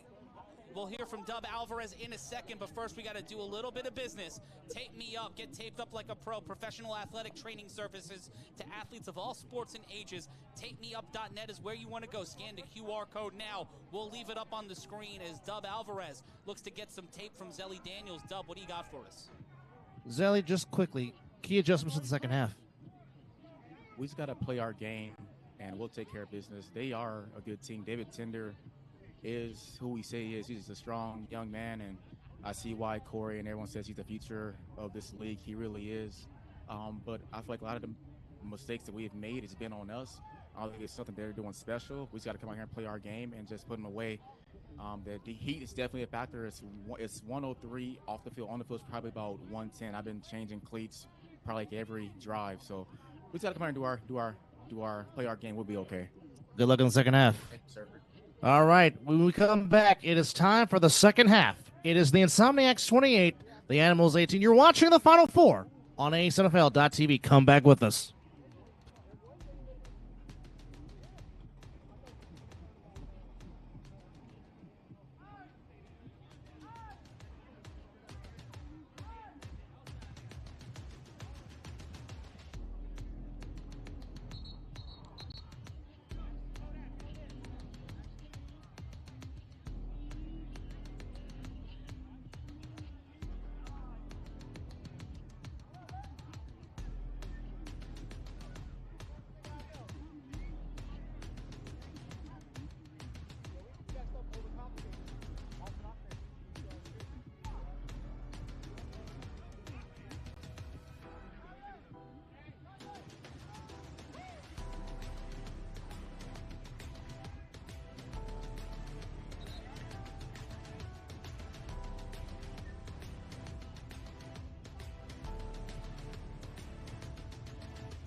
Welcome back to the A7FL playoffs, and whether you're watching us at home, online, or wherever you are in the world, and if you want to be a part of it, especially in the world of women's football, ladies, it's your time. The A7FL is officially launching their own women's football league, and we're calling all athletes, coaches, and fans to join the movement. Scan the QR code now to sign up for the A7FL Women's Interest List. Whether you're ready to play, coach, or support, this is your moment to break tackles and break barriers. Sign up for more information by scanning the QR code right now. Matt Ryan joined alongside Corey Hammond, and in place of Big Rob Fabian, we have Dub Alvarez. We've done the old school baseball thing of having one of the home announcers join us. And Dub, so far, what are your thoughts on this game? You've been the voice of the Insomniacs these last couple of seasons as we take a look at the stats here. What are your thoughts, especially as you see the pass game's a little close, the rushing game on both sides, which usually is prolific, is barely running. It is anemic on both sides. I mean, really, you see it's the 5 total turnovers, 3 by the Animals, 2 by the Insomniacs. Both teams really not taking care of the football. And I really think it's going to come down. Take care of the football, you're more likely to win the game. But I think this first drive by the Insomniacs is going to be huge for the Animals defense, because can they set the tone to make this a game going into the fourth quarter, or can the Insomniacs, like they normally do, impose their will in the second half? That remains to be seen. Corey Hammond I mean, let's give the Animals a ton of credit for what they. This Insomniacs team, at least in this first half, does not look as dominant and as say the great thing about them. Enter it here, but I think really the key to the Insomniacs' ability to win the first 2 championships in their existence, the previous 2 seasons, is their ability to make adjustments. And if the past has anything to do with what's about to happen in the near future, it's that at halftime the Insomniacs were able to self-reflect, make the adjustments, and I likely think that they're going to come out with a victory in today's game based on the history. Tender will be the one who throws this off. It is caught by the Insomniacs. It is a live ball, and here is an opportunity. He's got the speed, but he didn't have the seam. He gets pushed out of play. That's Danye Lyons on the return. Solid field positioning for Scott Hamilton, and the Insomniacs, as the man who originally was known as the forklift, looks to scoot his way to his 3rd straight championship. And he has been special today. None better than that maneuver in the pocket on 2nd and 27 to get 25 yards when he could have been easily sacked. That was a play earlier in this game in the shadow of their own goalposts. But with 4 touchdowns and a ton of on-target passes, I think the Insomniacs, if they want to win today's game, they're going to have to really just rely on their all A7 quarterback. But they're going to line him up at fullback right now. The handoff, and there's RTC. He finds the opening, but he will get caught. He will get pantsed, and that will be a first down. That is number 14, Divine Epps on the stop. That's an interesting look to go to start the second half as you put your quarterback that's been your best offensive weapon. You put him at up back, you pull him to the left, and you let the bus, RTC, the public transportation here in Vegas, scoot behind Scooter for an easy first down. Look at the wide open lane for this young man. And just following Scott Hamilton, guiding him like a sled dog in the Adirondacks. The snap, and again, RTC will get a moderate gain on first down, but it looks like this is how they're going to try to walk down the Silk City Animal defense in halftime. The man known as Booby Baba Yaga went on over to the internal New Jersey Division communique and wrote that stop calling for the double team, Kenny Mack. I want that one-on-one. I'm a big dog and I do big dog bleep. This is how emphatic this game is, where they're talking smack via social media at half. In game.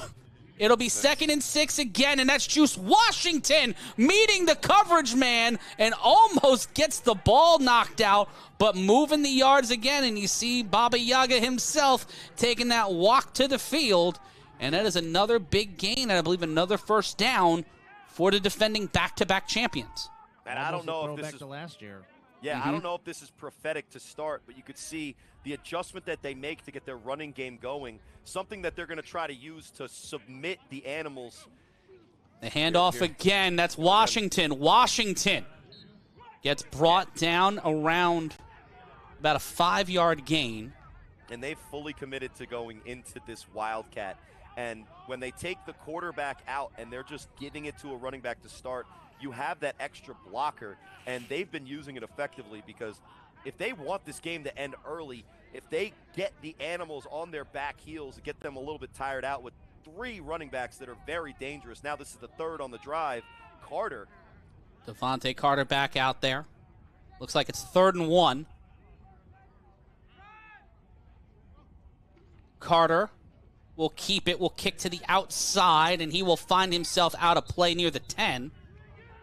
And the clock will continue to run here in the A7FL. The clock only stops under 2 minutes at the end of each half when the ball is thrown. We got some extracurricular activity going on, guys. And some conversation and consternation on the sideline. As reminder, it is Best Friends Day. Happy Best Friends Day. Divine Epps looking to go for some post-game plans. As both sides take a walk to the sideline, it looks like Divine Epps' day might be done, and cooler heads are starting to prevail. I mean, this is as physical a brand of football as you can play. In the heat, no pads, with no hiding behind a helmet. And it's win or go home your shot at the championship on the line. The Animals flew all the way out here. They're looking to keep their chances going, and they're also the Insomniacs know what's on the line, and they are trying to do what they can to keep things cool in 115-degree temperatures. And you can see the real leaders of the Insomniacs are the ones that are telling their team and a lot more individual guys. And unsure what the dust-up was, but Devontae Carter is a guy. Oh, a little bit of that pressure. It looked like he was just trying to slow his momentum. And Carter. Well, it's a lot of people are chirping at the guy who was the corner on the sideline that, you know, Devine Epps just slightly missed the tackle on a relatively talented running back. And it seemed like the Insomniacs just wanted to make sure that they were able to, I guess, talk, which is really important in the game of football, apparently. But at the end of the day, we're going to go back into action as soon as we clear this little dust up. And you see it's the leadership of the Insomniacs that are telling them, guys, we have a job to do here, and it's not to speak. You have a lead, but this game is in no way over. We're barely 4 minutes into the second half. And that is not what you want. And that this drive has been a reassertion of the dominance of this offensive line from the Insomniacs. They get the extra blocker by going into a Wildcat. And whether it was Scooter, whether they brought in the defensive end, Cunningham, they have been doing an excellent job on this drive, creating holes for all three of their running backs, keeping those guys fresh by rotating them in, and forcing the Animals to dig deep down within themselves to try to stop this run game. 11:57 left to go in our third quarter. Dub, what are your thoughts? Well, it's very intense.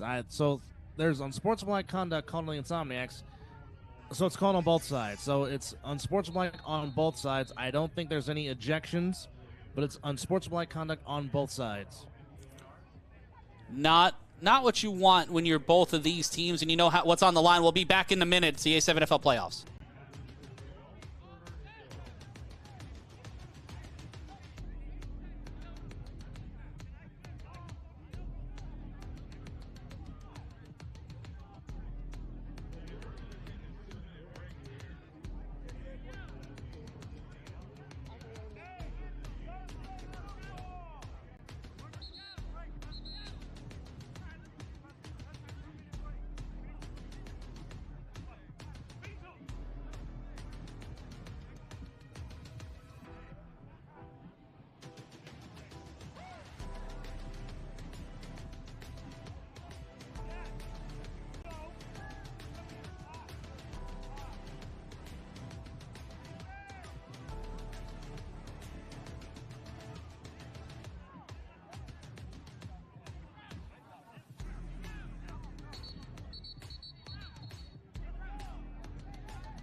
We're back live here in the third quarter. Matt Ryan joined alongside Corey Hammond and Dub Alvarez as we bring you our Final Four live from Las Vegas, Nevada.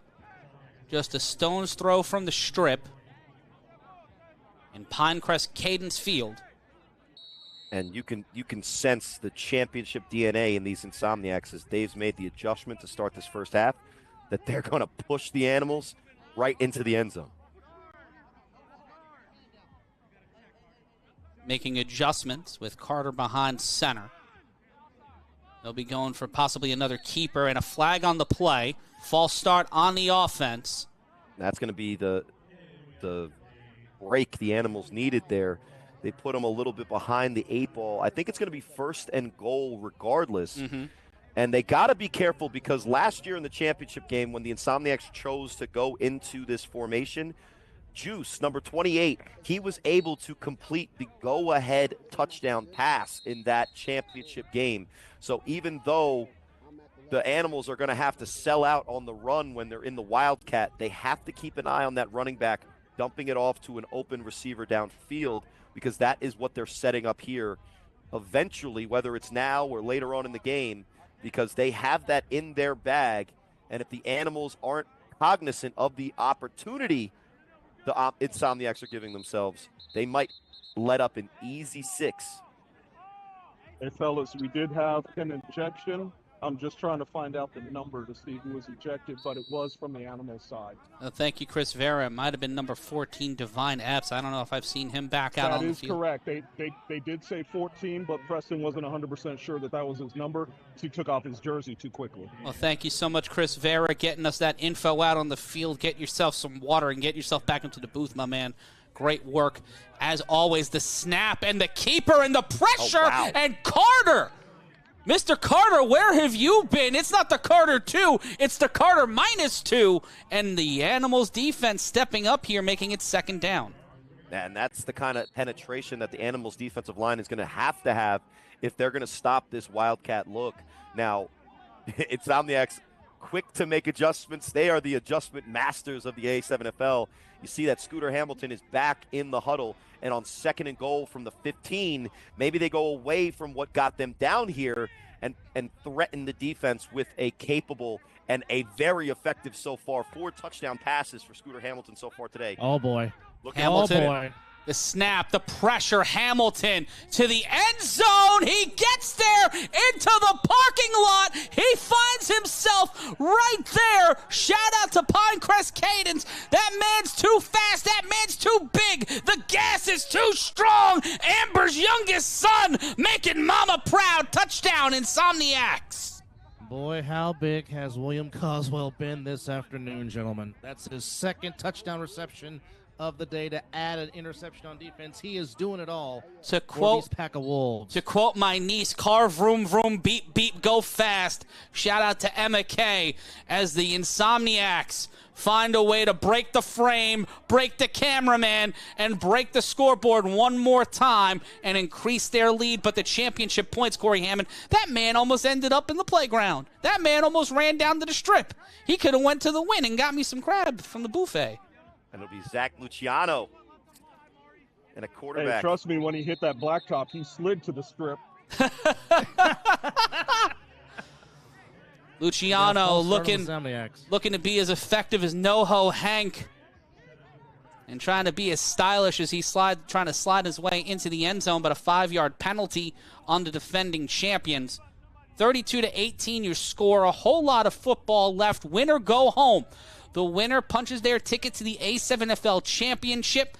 If the BIC win tonight against Sickwitted at 7 p.m., or if any of the East teams win, that championship comes back. The championship game comes out here. If both Vegas teams win, the championship game is in Vegas on the 12th. The 22nd cannot catch it, and it will be incomplete on the extra point. Corey Hammond, those championship points, they're vital. It's a 32-18 lead. That's a sizable one, but we've seen the Animals come back from this before. Are they? What's a bridge too far right now?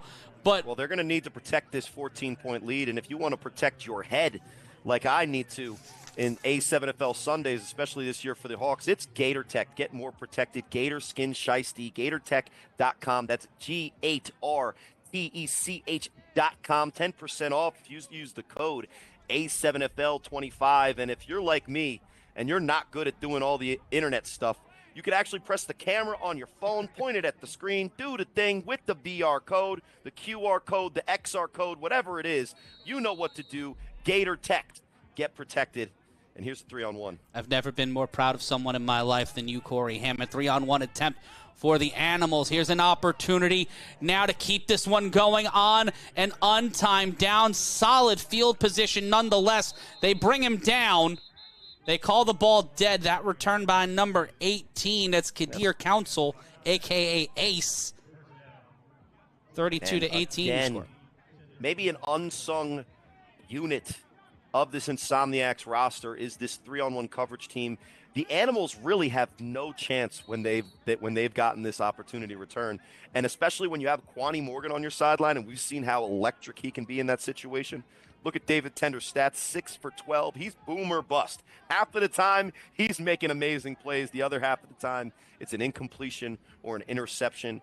And now they're down by 2 scores. The Animals are going to need to get back in business against this Insomniacs team that is feeling themselves right now. Gonzalez declares himself legal. The throw underneath that is caught by, I believe that's Morgan. Quani Morgan will get it to the 40 and get down near the 41.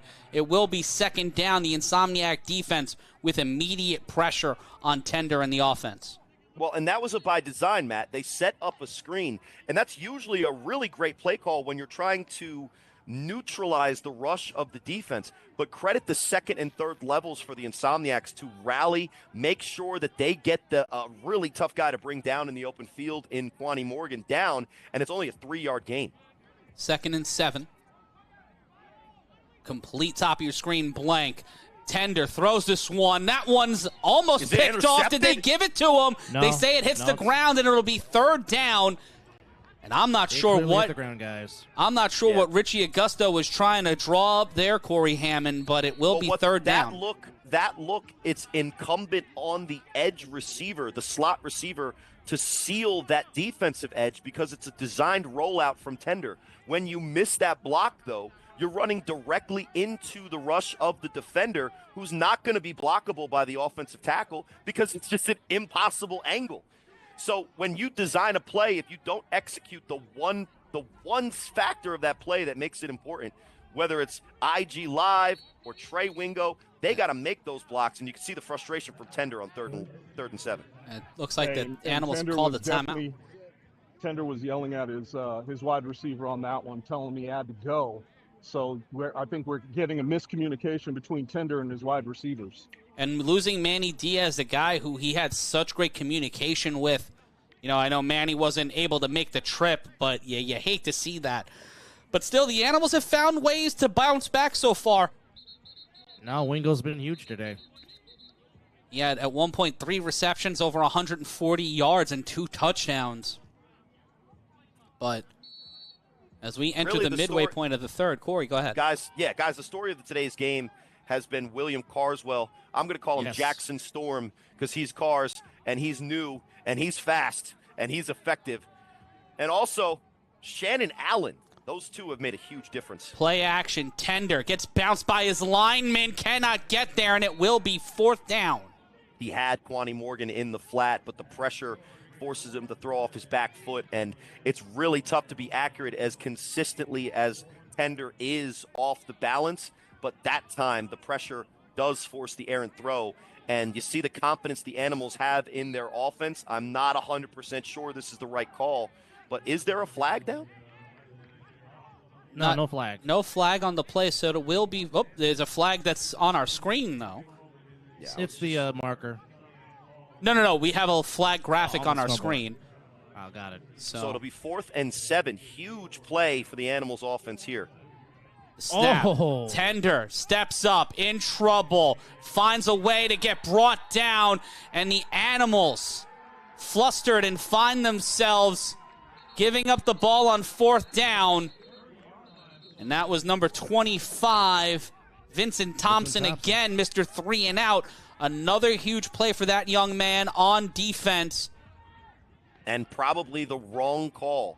Now, in hindsight, obviously, it's obvious that you shouldn't have gone here. But when the Animals have been struggling to get that 7 yards, they really just have to. I think what they're trying to do is take touchdown shots when they should be taking quick screen shots. Take what this defense is giving you, churn the ball downfield, stay ahead of the sticks. They're trying to go for too much too quick, and they're struggling because they can't block this Insomniacs defense. Here's a question, Corey. The Insomniacs throwing out the look that they started the game with. Is this a smart call? Is Scott Hamilton's back out there with one man set to his left? He'll set in motion and go out wide to snap the pressure underneath, and a flag on the play. False start on the offense, and they will go back again. Looks like another illegal procedure Yeah, I think the motion guy started to go for the block on the rocket screen a little bit early. He got vertical when you can only go horizontal once you get to the line of scrimmage, obviously, or you're going to be offsides, and that's the penalty there. But that same look that the Insomniacs just gave, the Animals have that on almost every single offensive down if they want to try to convert it on their end. But you see the Insomniacs, how versatile they are. They start this half off just running through the cracks, Matt. And now they're going to go into what looks like an offensive set to throw. Hamilton deep, downfield, touchdown! Insomniacs one more time. That man is prime time. Shannon Allen makes it a 20-point game, and Carswell continues to talk that talk. And there's Danye Lyons. No, it's not you today. It's him. Go ahead, Carswell. Somebody get him a lozenge. Get that man a Ricola. As right now the Animals feeling sick, and the sick with it. Watching on at 7 o'clock. Pardon me, at 4 p.m. Pacific, 7 p.m. Eastern. Look to make this the first all-Vegas chip in A7FL history. The Trenton BIC look to rectify that and send the game out east. But Shannon Allen, again, just in stride. So talented. It's that similar concept that has been absolutely demolishing, devastating the Animals defense. It's that slot slant all the way across the field. They haven't been able to cover it once, whether it's Carswell or whether it's Allen. And on the extra point, the championship points, and that one will be pulled in with the flag, and that is Carswell. And I'm not sure what the call is going to be, but we all know what just happened there. Up top, chicken bucks. Offensive pass interference, fellas. Offensive pass interference. Offensive pass interference. Now, that is a rare one. Listen, they got to help out the Animals coverage as much as they can when it's Carswell and when it's Brown out there. Dreads flapping in the wind, on top, over the head, and everywhere they need to be for their quarterbacks. And they will go for it again from the 20, Luciano. Shout-outs to John Price. Father time out there. Trey basketball, a little too quick. A little there, early. buddy. A little too quick there, buddy. It looks like both sides were a little cha-cha sliding. Sadly, it is not the Pagnotti wedding. That is 3 blocks down. And that is not the pop fly, and sir, nah, bro, nah, you ain't human. You ain't human. Now you might as well throw it back to him. And there's a lot of Insomniacs on the field. Nobody can sleep tonight. Living up to his other nickname, Megatron. Not sure if we're going to give him that honorific, but the Insomniacs pull out the boombox. They get the speaker going. The 40 boys are here, but there's a lot of football left. I wouldn't be yelling out BTA just yet, boys. We'll take a brief timeout. We'll be back after this.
We're back live here with the A7FL playoffs. 40-18 is your score in the third.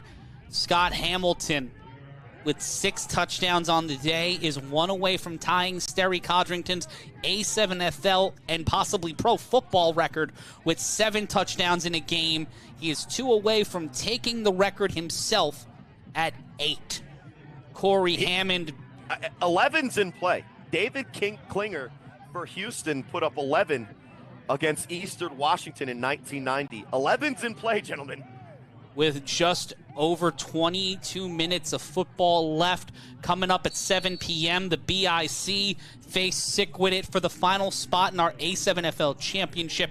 We will have more information about that later on in our 4 p.m. Pacific, 7 p.m. Eastern broadcast. And Kwani Morgan, not eaten by the turf monster, but taken in by the Red Wolves of Vegas. The Insomniacs keeping people up on all sides of the ball, Corey Hammond, and now is a make-or-break drive for the Silk City Animals. And losing Jair Santisteban on that offensive line, Corey, might have been a bigger loss than people anticipate. Well, he's back. You see him out there. Oh, yeah, he's there he gutting is. it out.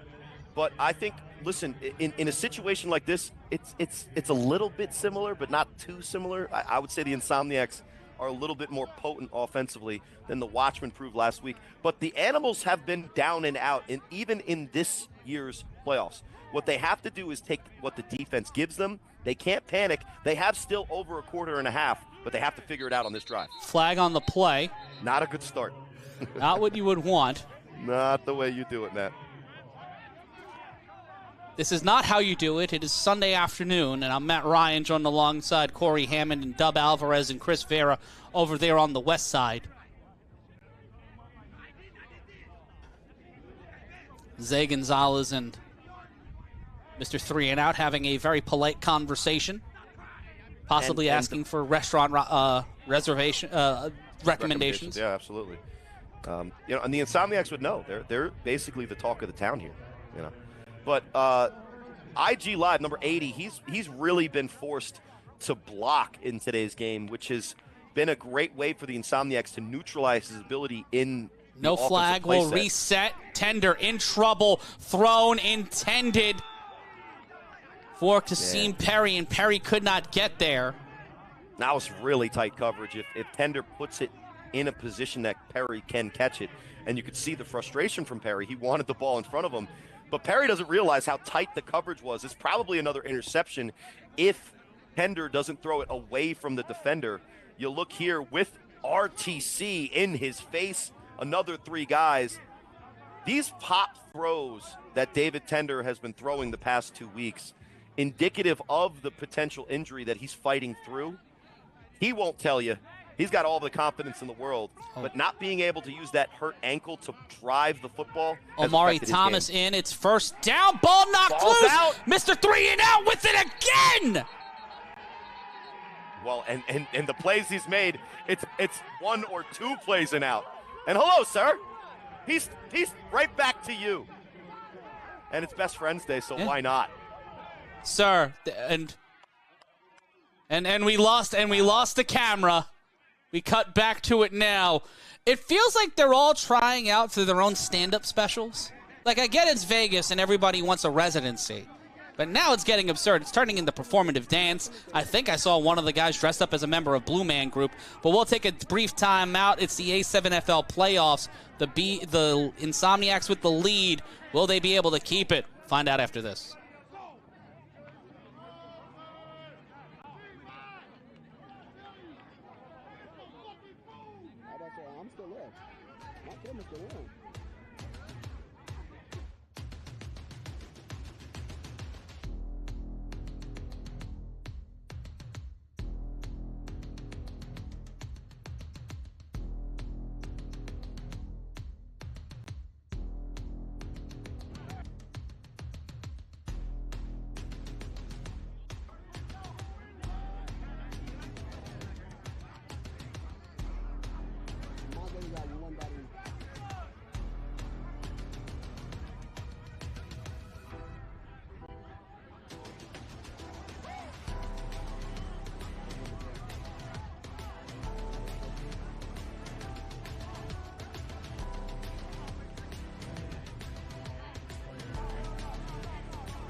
Isaiah Gonzalez injured before we went to break. We hope to have an update on him a little bit later on in the broadcast. 5:15 left to go in our third period. Matt Ryan joined alongside Corey Hammond. And in Las Vegas, we have Dub Alvarez and Chris Farah letting us know what the deal is.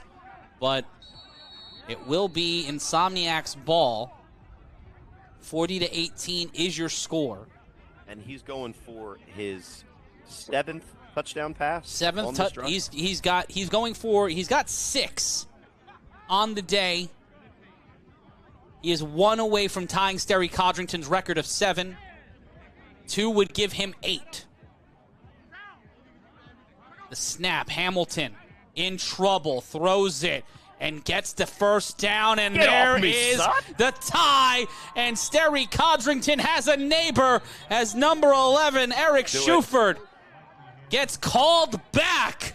Oh, no. He was about to do the archer. He was about to do the whole deal. He deserved it, too. They're not calling it back. They're calling hands to the face. Illegal hands to the face. On Munchie?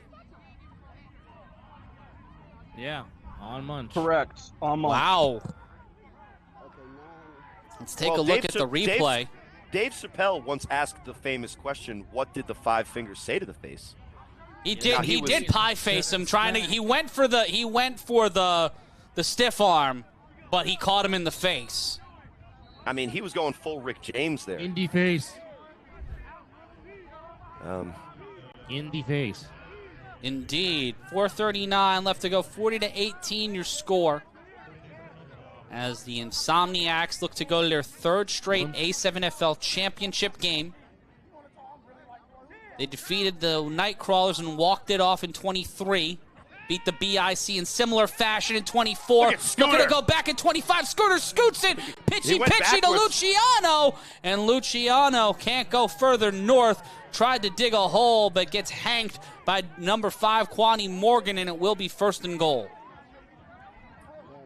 Some of the defensive pressure from the Animals, which has been pretty relentless at times today, has been neutralized by, and fans might be surprised to hear me say this, by the fleet of foot Scott Hamilton and his maneuverability in the pocket.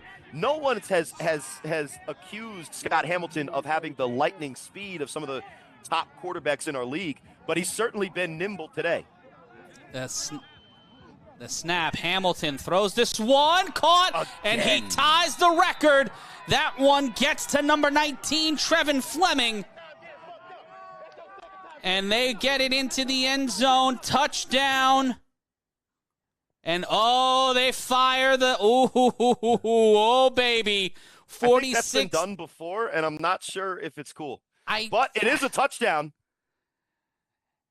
And a lot of sign language. I don't know if that's ASL, Matt, but I think the message is being sent from the Insomniacs to someone. I think that was a GFY, as it were, in terms of acronyms.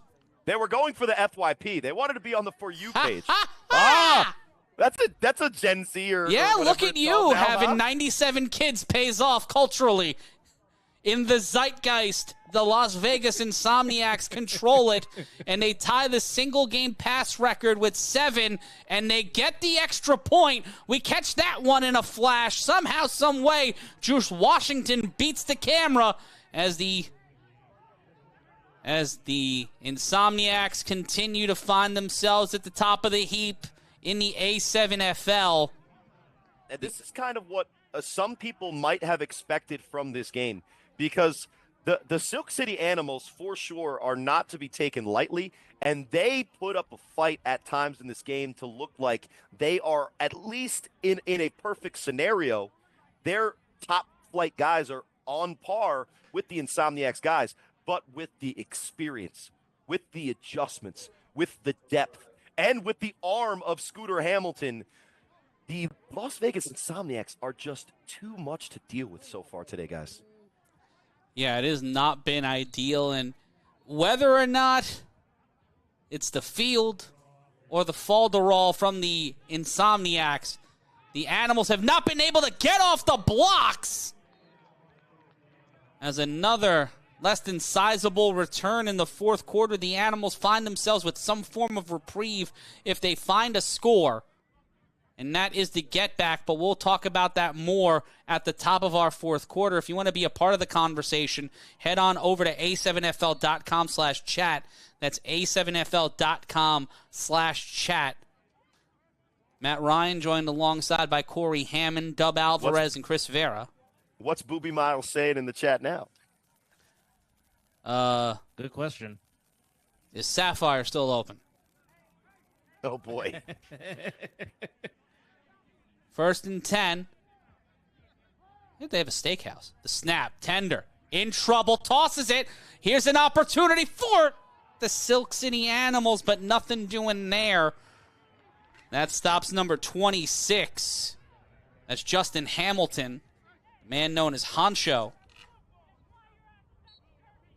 Yeah, Fellas, there's a lot of frustration on Tender right now. He got up arguing with his teammates as soon as that play was done. Yeah, I mean, there's been a lot of frustration from both teams at times. I mean, the Heat is probably very irritating, but more irritating, this defensive line. The snap, the screen. Here's a chance to get something going on 2nd and 9. Yeah, I wish they've been doing that almost all of this game because you see how easily they get 9 yards there. Get it out to a guy that can get the yardage in Kwani Morgan, get the blockers in front of him, and take advantage of the only weakness so far that I've seen from the Insomniacs defense when they line up in that trips. The snap, Tender will have to go a yard here. Oh, pardon me, it is 1st down, and he gets sacked and stopped. A.J. McQuaig, not that much of a factor. He was in on that stop there. But who's been standing on that defensive line today for the Insomniacs to create that level of ensuing pressure? Because there is not enough time for Tender to even breathe, let alone make a reaction. Well, even McQuaig, who hasn't gotten the edge pressure to get to the quarterback. But as we end this quarter, we're headed to the 4th. Get your 4s up, gentlemen. 4s in the chat. Back. Get your 4s in the chat. We'll be back with more action. The final frame after this.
Start of our 4th quarter here. A7FL playoffs.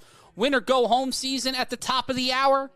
If you're watching us on A7FL.tv or selected partners, you'll be seeing the Trenton BIC battling Sickwitted. If you want to know where to watch, go to A7FL.com/watch. Rocket screen on the handoff. And that's Kasim Perry keeping things moving for the Silk City Animals. Matt Ryan, joined by Corey Hammond and Dub Alvarez. The Animals have got to score on this drive. It's crucial for them. Especially with the get back in play. If you don't know what the get back is, in our 4th quarter during 3-on-1 throw-offs, if you are able to stop the returner behind the 20, you get the ball back as the throw-off team at the 50. And a call, and it looks like play is stopped. Trying to see what that whistle was on. Timeout call by the Insomniacs. That's the first charge timeout of the game for the defending back-to-back champions. And as we preview our 7 o'clock game, our 4 o'clock game out there in the West, Dub, what are you hearing about this Sick-Witted team? They've rotated through Iquan, Corsi, Kenyon, Stone King at quarterback. They've rotated through Aaron Fox. Who is it, Deion Fox, pardon me, who is going to be that solution at quarterback, especially against a BIC defense that will see Mo Ramadan, that will see Deontay Henderson make the trip out to Vegas? After this play, I'll tell you. It'll be 3rd and 8. Tender steps up, throws. That one is caught. Here's an opportunity. Don't feel sorry for Omari. The Animals keep the pace going. They keep the heartbeat beeping. Do not count out those Silk City boys. Touchdown, Animals. That's huge. Well, they cut it to a 3-score game for those keeping track at home. It's a great way to start the fourth quarter. And if anything holds true, the Insomniacs might be going for the record. Here, look at this play. How does this – I don't even know how this worked out in the Animals' favor. It was just as easily – the football gods. Tackling. Well, it was just as easily an interception opportunity. When you have slant meeting in the middle of the field, it's a tough situation. Credit Amari Thomas for making sure he's the one that gets it, and David Tender for putting it in his receiver's hands. But this 2-point conversion, look, it's a 21-point game. So the Animals are going to have to start converting these things. And they have to score 3 times regardless and get some stops. They've left up to 6 points. They've left up to a touchdown in potential points on the board so far today. Tender looking for the first extra point of the afternoon for the Animals, and they cannot come down with it. He will just run it to get some extra cardio. That's smooth. Smooth. That is smooth. And this life ain't good enough. He lifts the world up on the Insomniacs' shoulders to better increase their mood. And folks, if you want to protect yourself and increase your mood out on the field, get yourself a Gator Tech. This game is brought to you by Gator Tech. Get more protected on the field with the Gator Skin Shiesty, shown to reduce concussion risk by up to 79%. This protective shiesty is engineered with absorption material to help keep you safer during high-impact hits. Visit G8RTech.com. That's G8RTech.com and use code A7FL25 for 10% off today, or just scan the QR code now. And as you mentioned before, and they adjust the score because it's now it's a 23-point lead. As you said before, Matt, now the get back is in play. So if the Animals are able to tackle Danye Lyons, it looks like, which is a tough thing to do. Prime. Oh, that's Allen. I mean, listen, Prime has been done before, and I get why. If he wasn't in the news all the time, maybe we rock with Prime. He's certainly a primetime performer, but I think we're gonna have to get creative maybe this Wednesday on the other side of the ball, Dub, to give this guy his own proper name. And they have to keep him behind the 20. That will not be possible. And that one will get the ball knocked loose. Ball's out, but will they call him down? I think they blew the whistle quickly, and I hope he gets back up. And Allen is hurt as he might be unsure where he was hurt. It might be his leg. Now he's holding his head. The way he fell forward. Could have fell into a knee. Oh, he's grasping at his nose. They've already said that it's going to be Insomniacs ball. Well, it's going to be Insomniacs ball, but the problem is we've had one of the players from the Animals walk over to the sidelines on the Insomniacs. So we've been trying to kind of keep the peace. Not necessarily what you want to see with 14-10 left to go. Cooler heads usually prevail in situations like this, and so far both sides have had some decent decorum. And we hope Allen is not hurt in a serious way on that play. Booby is asking Kenny Mack to please do him a favor and continue to play. It looks like Kenny Mack does not want to take that invitation, which is fine. His team is up by 23. It's a billion degrees out. It is a billion degrees, and both of us weigh more than a small SUV. How about the renaissance of Booby Baba Yaga. He's been one of the more clutch players. He's been a phoenix rising from the ashes. 1st and 10, Hamilton faces pressure, steps up, looking for the record, and can't hold on to it. Do your man a favor, bro. The problem is David Clark's too fast, because he was so fast that he had to put on the brakes, because even a great quarterback like Scott Hamilton can't out-throw Davik on that play. That's the second touchdown drop for the young man who's been one of the best receivers while he's been in the league, and he's comforted for. You got to catch that. The situation. Look at Scott Hamilton with Trey Baskerville in his face, still delivering an absolute dime to maybe the nether region. Hamilton anyway. On 2nd down, going for it one more time. That one won't get there. That slipped out of his hands, but also, hey, Joey Caracilio, what is it, Dub? Caracciolo. Yeah, that. Hey, look for the ball. He didn't even turn around. He's like, yeah, I'll meet you in the end zone. Scott's like, hey, we're not playing the gold. I don't have 10 seconds. You got to look back closer. Well, you boys will love his nickname. His nickname is Tommy Egan. Yes, that Tommy Egan from Power. Yes. This is a big rich town, and I'm just... Listen. Does he have that kind of swag? We got to see something from him. If he's... Listen, shout-outs to the A7FL and all the players. You cannot give yourself nicknames. That's not how this goes. 2nd down to throw underneath, an opportunity to keep it going, and there it is! That's how you get it back. 8 is enough for Scott Hamilton. Touchdown, Insomniacs, as Scott Hamilton makes not A7FL history, not pro football history, but organized modern non-collegiate football history, which is not as, prosaic, but that man just made football history. Scott Hamilton stands alone at the top of the mountain as the Insomniacs look to all but guarantee their 3rd straight title game. Yeah, and that's how you get it back for your quarterback. David Clark drops the first touchdown. All right, let's just throw a quicker pass. But here's the key to these quick screens. Look at RTC, a running back that has not been the feature player today. Gets out in front, seals the edge, opens it up for his wide receiver. And we know that David Clark has the speed, even if he doesn't need to use it inside the 20 to convert this one into 6. An 8 touchdown we passes. also have another injury for the Animals. It looked like 35. We had 2 Insomniac players helping them off the sidelines. That's not. But it did not look good. LaPera has been one of the key guys for them on defense all season. Not what you want to see at all. He's had his own renaissance, going from a player that opposing teams would look to attack. Now he's on the attack all season so far this year. I mean, obviously today's a little bit of a different animal. 29 is the lead for the Insomniacs as they kind of opened it up in the second half, starting the half off with the dominant Wildcat, pushing the Animals back, and it's been Scott Hamilton 8 times today. That's as many as touchdown passes as that I had on the season. And that's insane. And we're trying to get clarity. This is the extra point. Luciano going for it from the 25. Pressure comes up, comes under, and that one gets ripped away. Not as smooth. Not a Spanish heart, nor a Mona Lisa. Maria Maria is what we are singing in the streets tonight in Las Vegas. We'll take a brief timeout. We'll be back with more of the A7FL playoffs after this.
Coming to you live from Las Vegas, Nevada. At the top of the hour, the Trenton BIC look to bring the A7FL National Championship back to the East Coast against Sick With It, try to prevent the first ever All-Nevada Championship in A7FL history.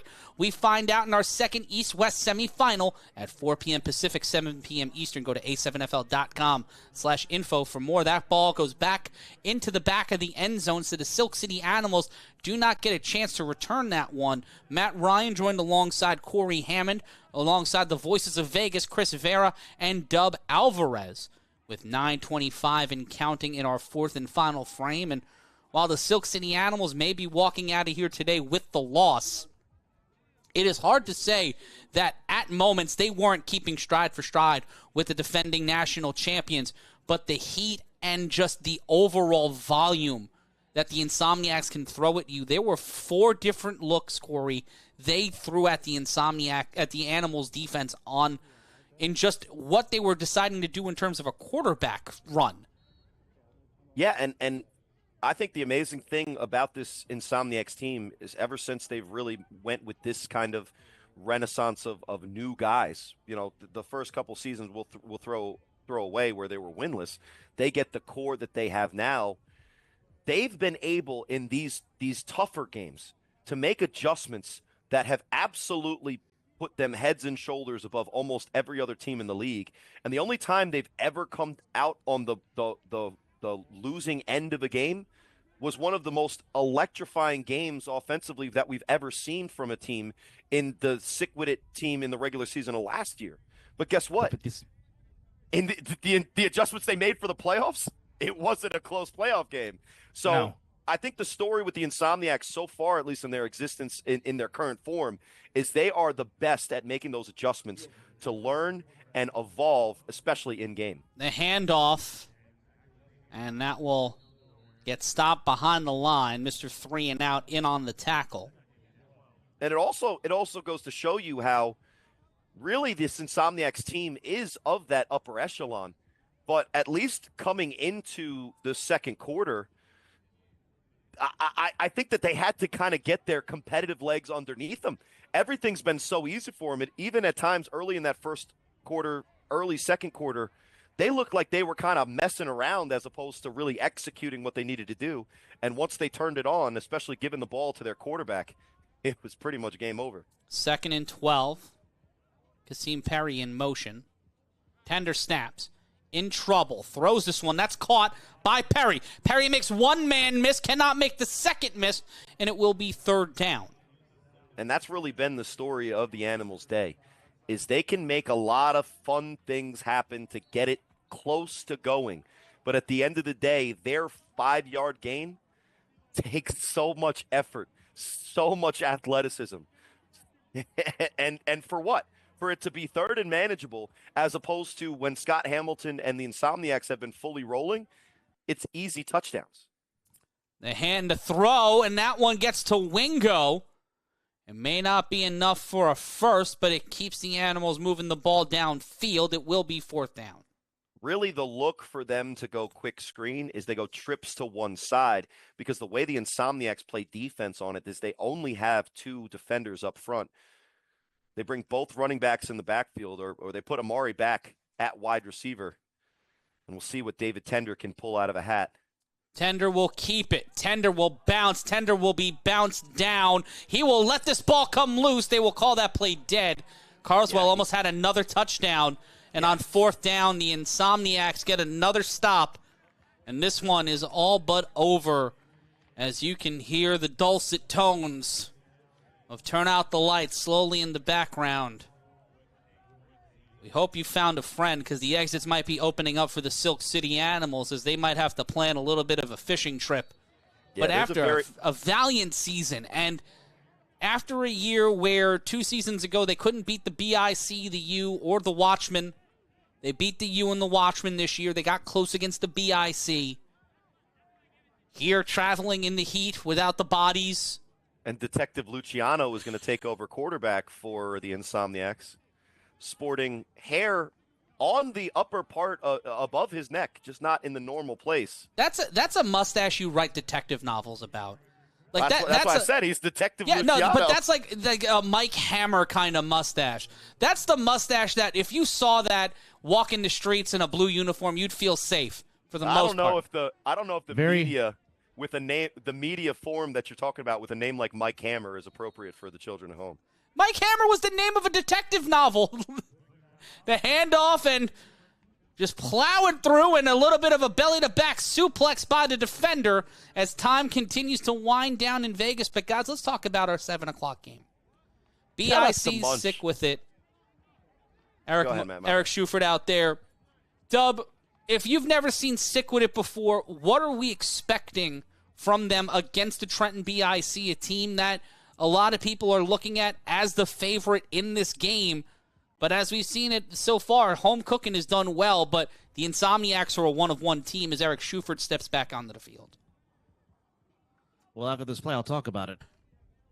Second and goal, the handoff on the rocket screen, screams through, trying to make something happen. Trey Baskerville trying to get the stop, and they will bring him down behind the goal line, and it will be third down. I don't know if that's full power, but there's a little bit of swag there. Dub? But to answer your question, man, if I was to say it's Jekyll and Hyde because you really don't know which sick team you're going to get when they're all together. They show they could be a top 4 team in this league, but if they come out the way they played last week, the BIC will run them out. So it's TBD, to be determined.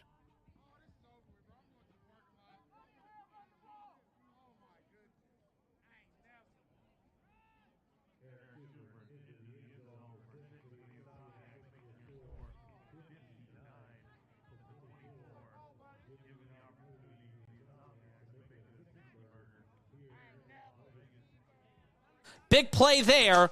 His apologies. A cough button decided to go coffee on me as the Animals could not get the stop. They got the stop on the last play, but they got enough for the touchdown. 59-24 your score. And it's Eric Schuford punching it in, munching it in, some might say.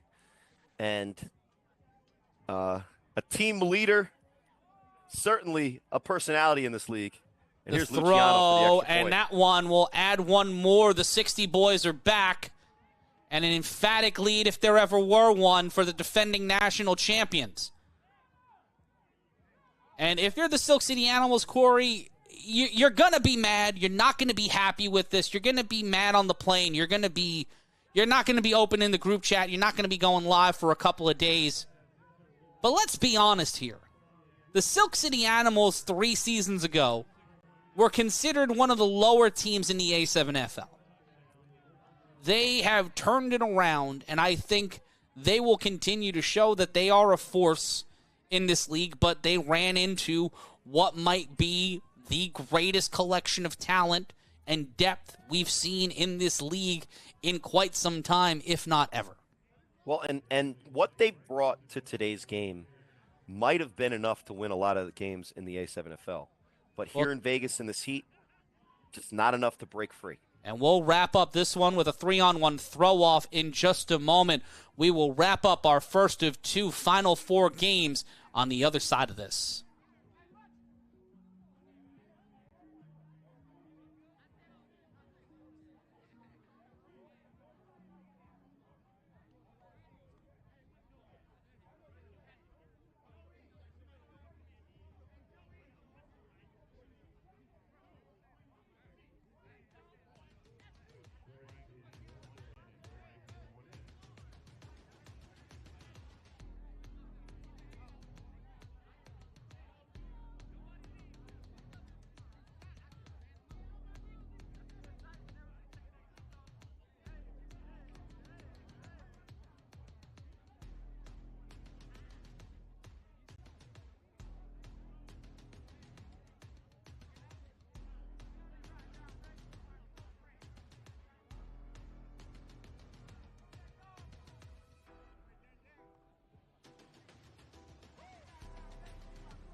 Back here live after the 2-minute warning. 60-24 is your score. Not what you would want if you were a Silk City Animal or a fan of the Silk City Animals, but Corey Hammond, we see the 3-on-1 throw-off, the most exciting play in football. He's got to bring that out now. And he's got to bounce it out of the end zone. Here's a chance to make something happen. It's still alive. Couldn't bring him down on the wrap. And now he's trying to get a little too nice with it, trying to make something happen. Peels off another defender. They can't grab this guy. It's finally brought down at the 24. Well, he made him work for it. Still ends up being the exact result of most of these returns. The Insomniacs 3-on-1 coverage team has been really great today, and it's been one of the ways that they've kept this explosive Animals team down. Not the only way, but one of the many ways. And with IG down, it'll actually be Trey Baskerville, it looks like, coming in at the tight end spot. And if you're joining us on Fox Soul and you want to join us at 7 p.m., go to a7fl.com/watch or a7fl.tv to join us for the action at 7 o'clock when BIC take on Sickwit. Do not miss out on our 7 p.m. matchup when it is BIC, Sterry Codrington, Trey Robinson, Ashante Worthy, Kason Campbell, them Florida boys, Deontay Henderson and Mark Bagway battling Sickwit, Darren Palmer, Vaughn Richardson, and more at 7 o'clock. And here's an opportunity for the Animals. That's Kwani Morgan. Kwani Morgan brings the ball downfield, will stay in bounds, and the clock will continue to run. Not a perfect sign from the Animals. I mean, it doesn't really matter at this point. David Tender not in the game. Kwani Morgan is the one who's going to be taking snaps at quarterback the rest of the way. Good first play. Morgan throws this one, pop fly, tipped up, and Mr. 3-and-out gets his second pick of the day, and that one will throw up the sign. The Insomniacs, for the first time since the Patterson U in 2022, will go to their third straight A7FL championship game. And looking to do what nobody has done. Corey, they're not even Andy Reid. Not even Andy Reid, not even Patrick Mahomes. And that one is your ball game. You are seeing the Las Vegas Insomniacs. They have punched their ticket to they've punched their ticket to the championship. It's on Sickwit and the BIC. Who will take it to the finals? We will discuss that and more in our postgame. We'll be back with more after this.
We're back live here on the A7FL playoffs. Matt Ryan joined alongside Corey Hammond. In just a moment, we will throw to Vegas where Chris Vera and Dub Alvarez will have a conversation with one of the people responsible for the Insomniacs victory over the Silk City Animals. And Corey Hammond, an emphatic victory. The Insomniacs make history in more ways than one. One of the few teams to go to the A7FL championship game for 3 straight seasons, and Scott Hamilton with 8 touchdowns stands alone at the top of the hill in pro football.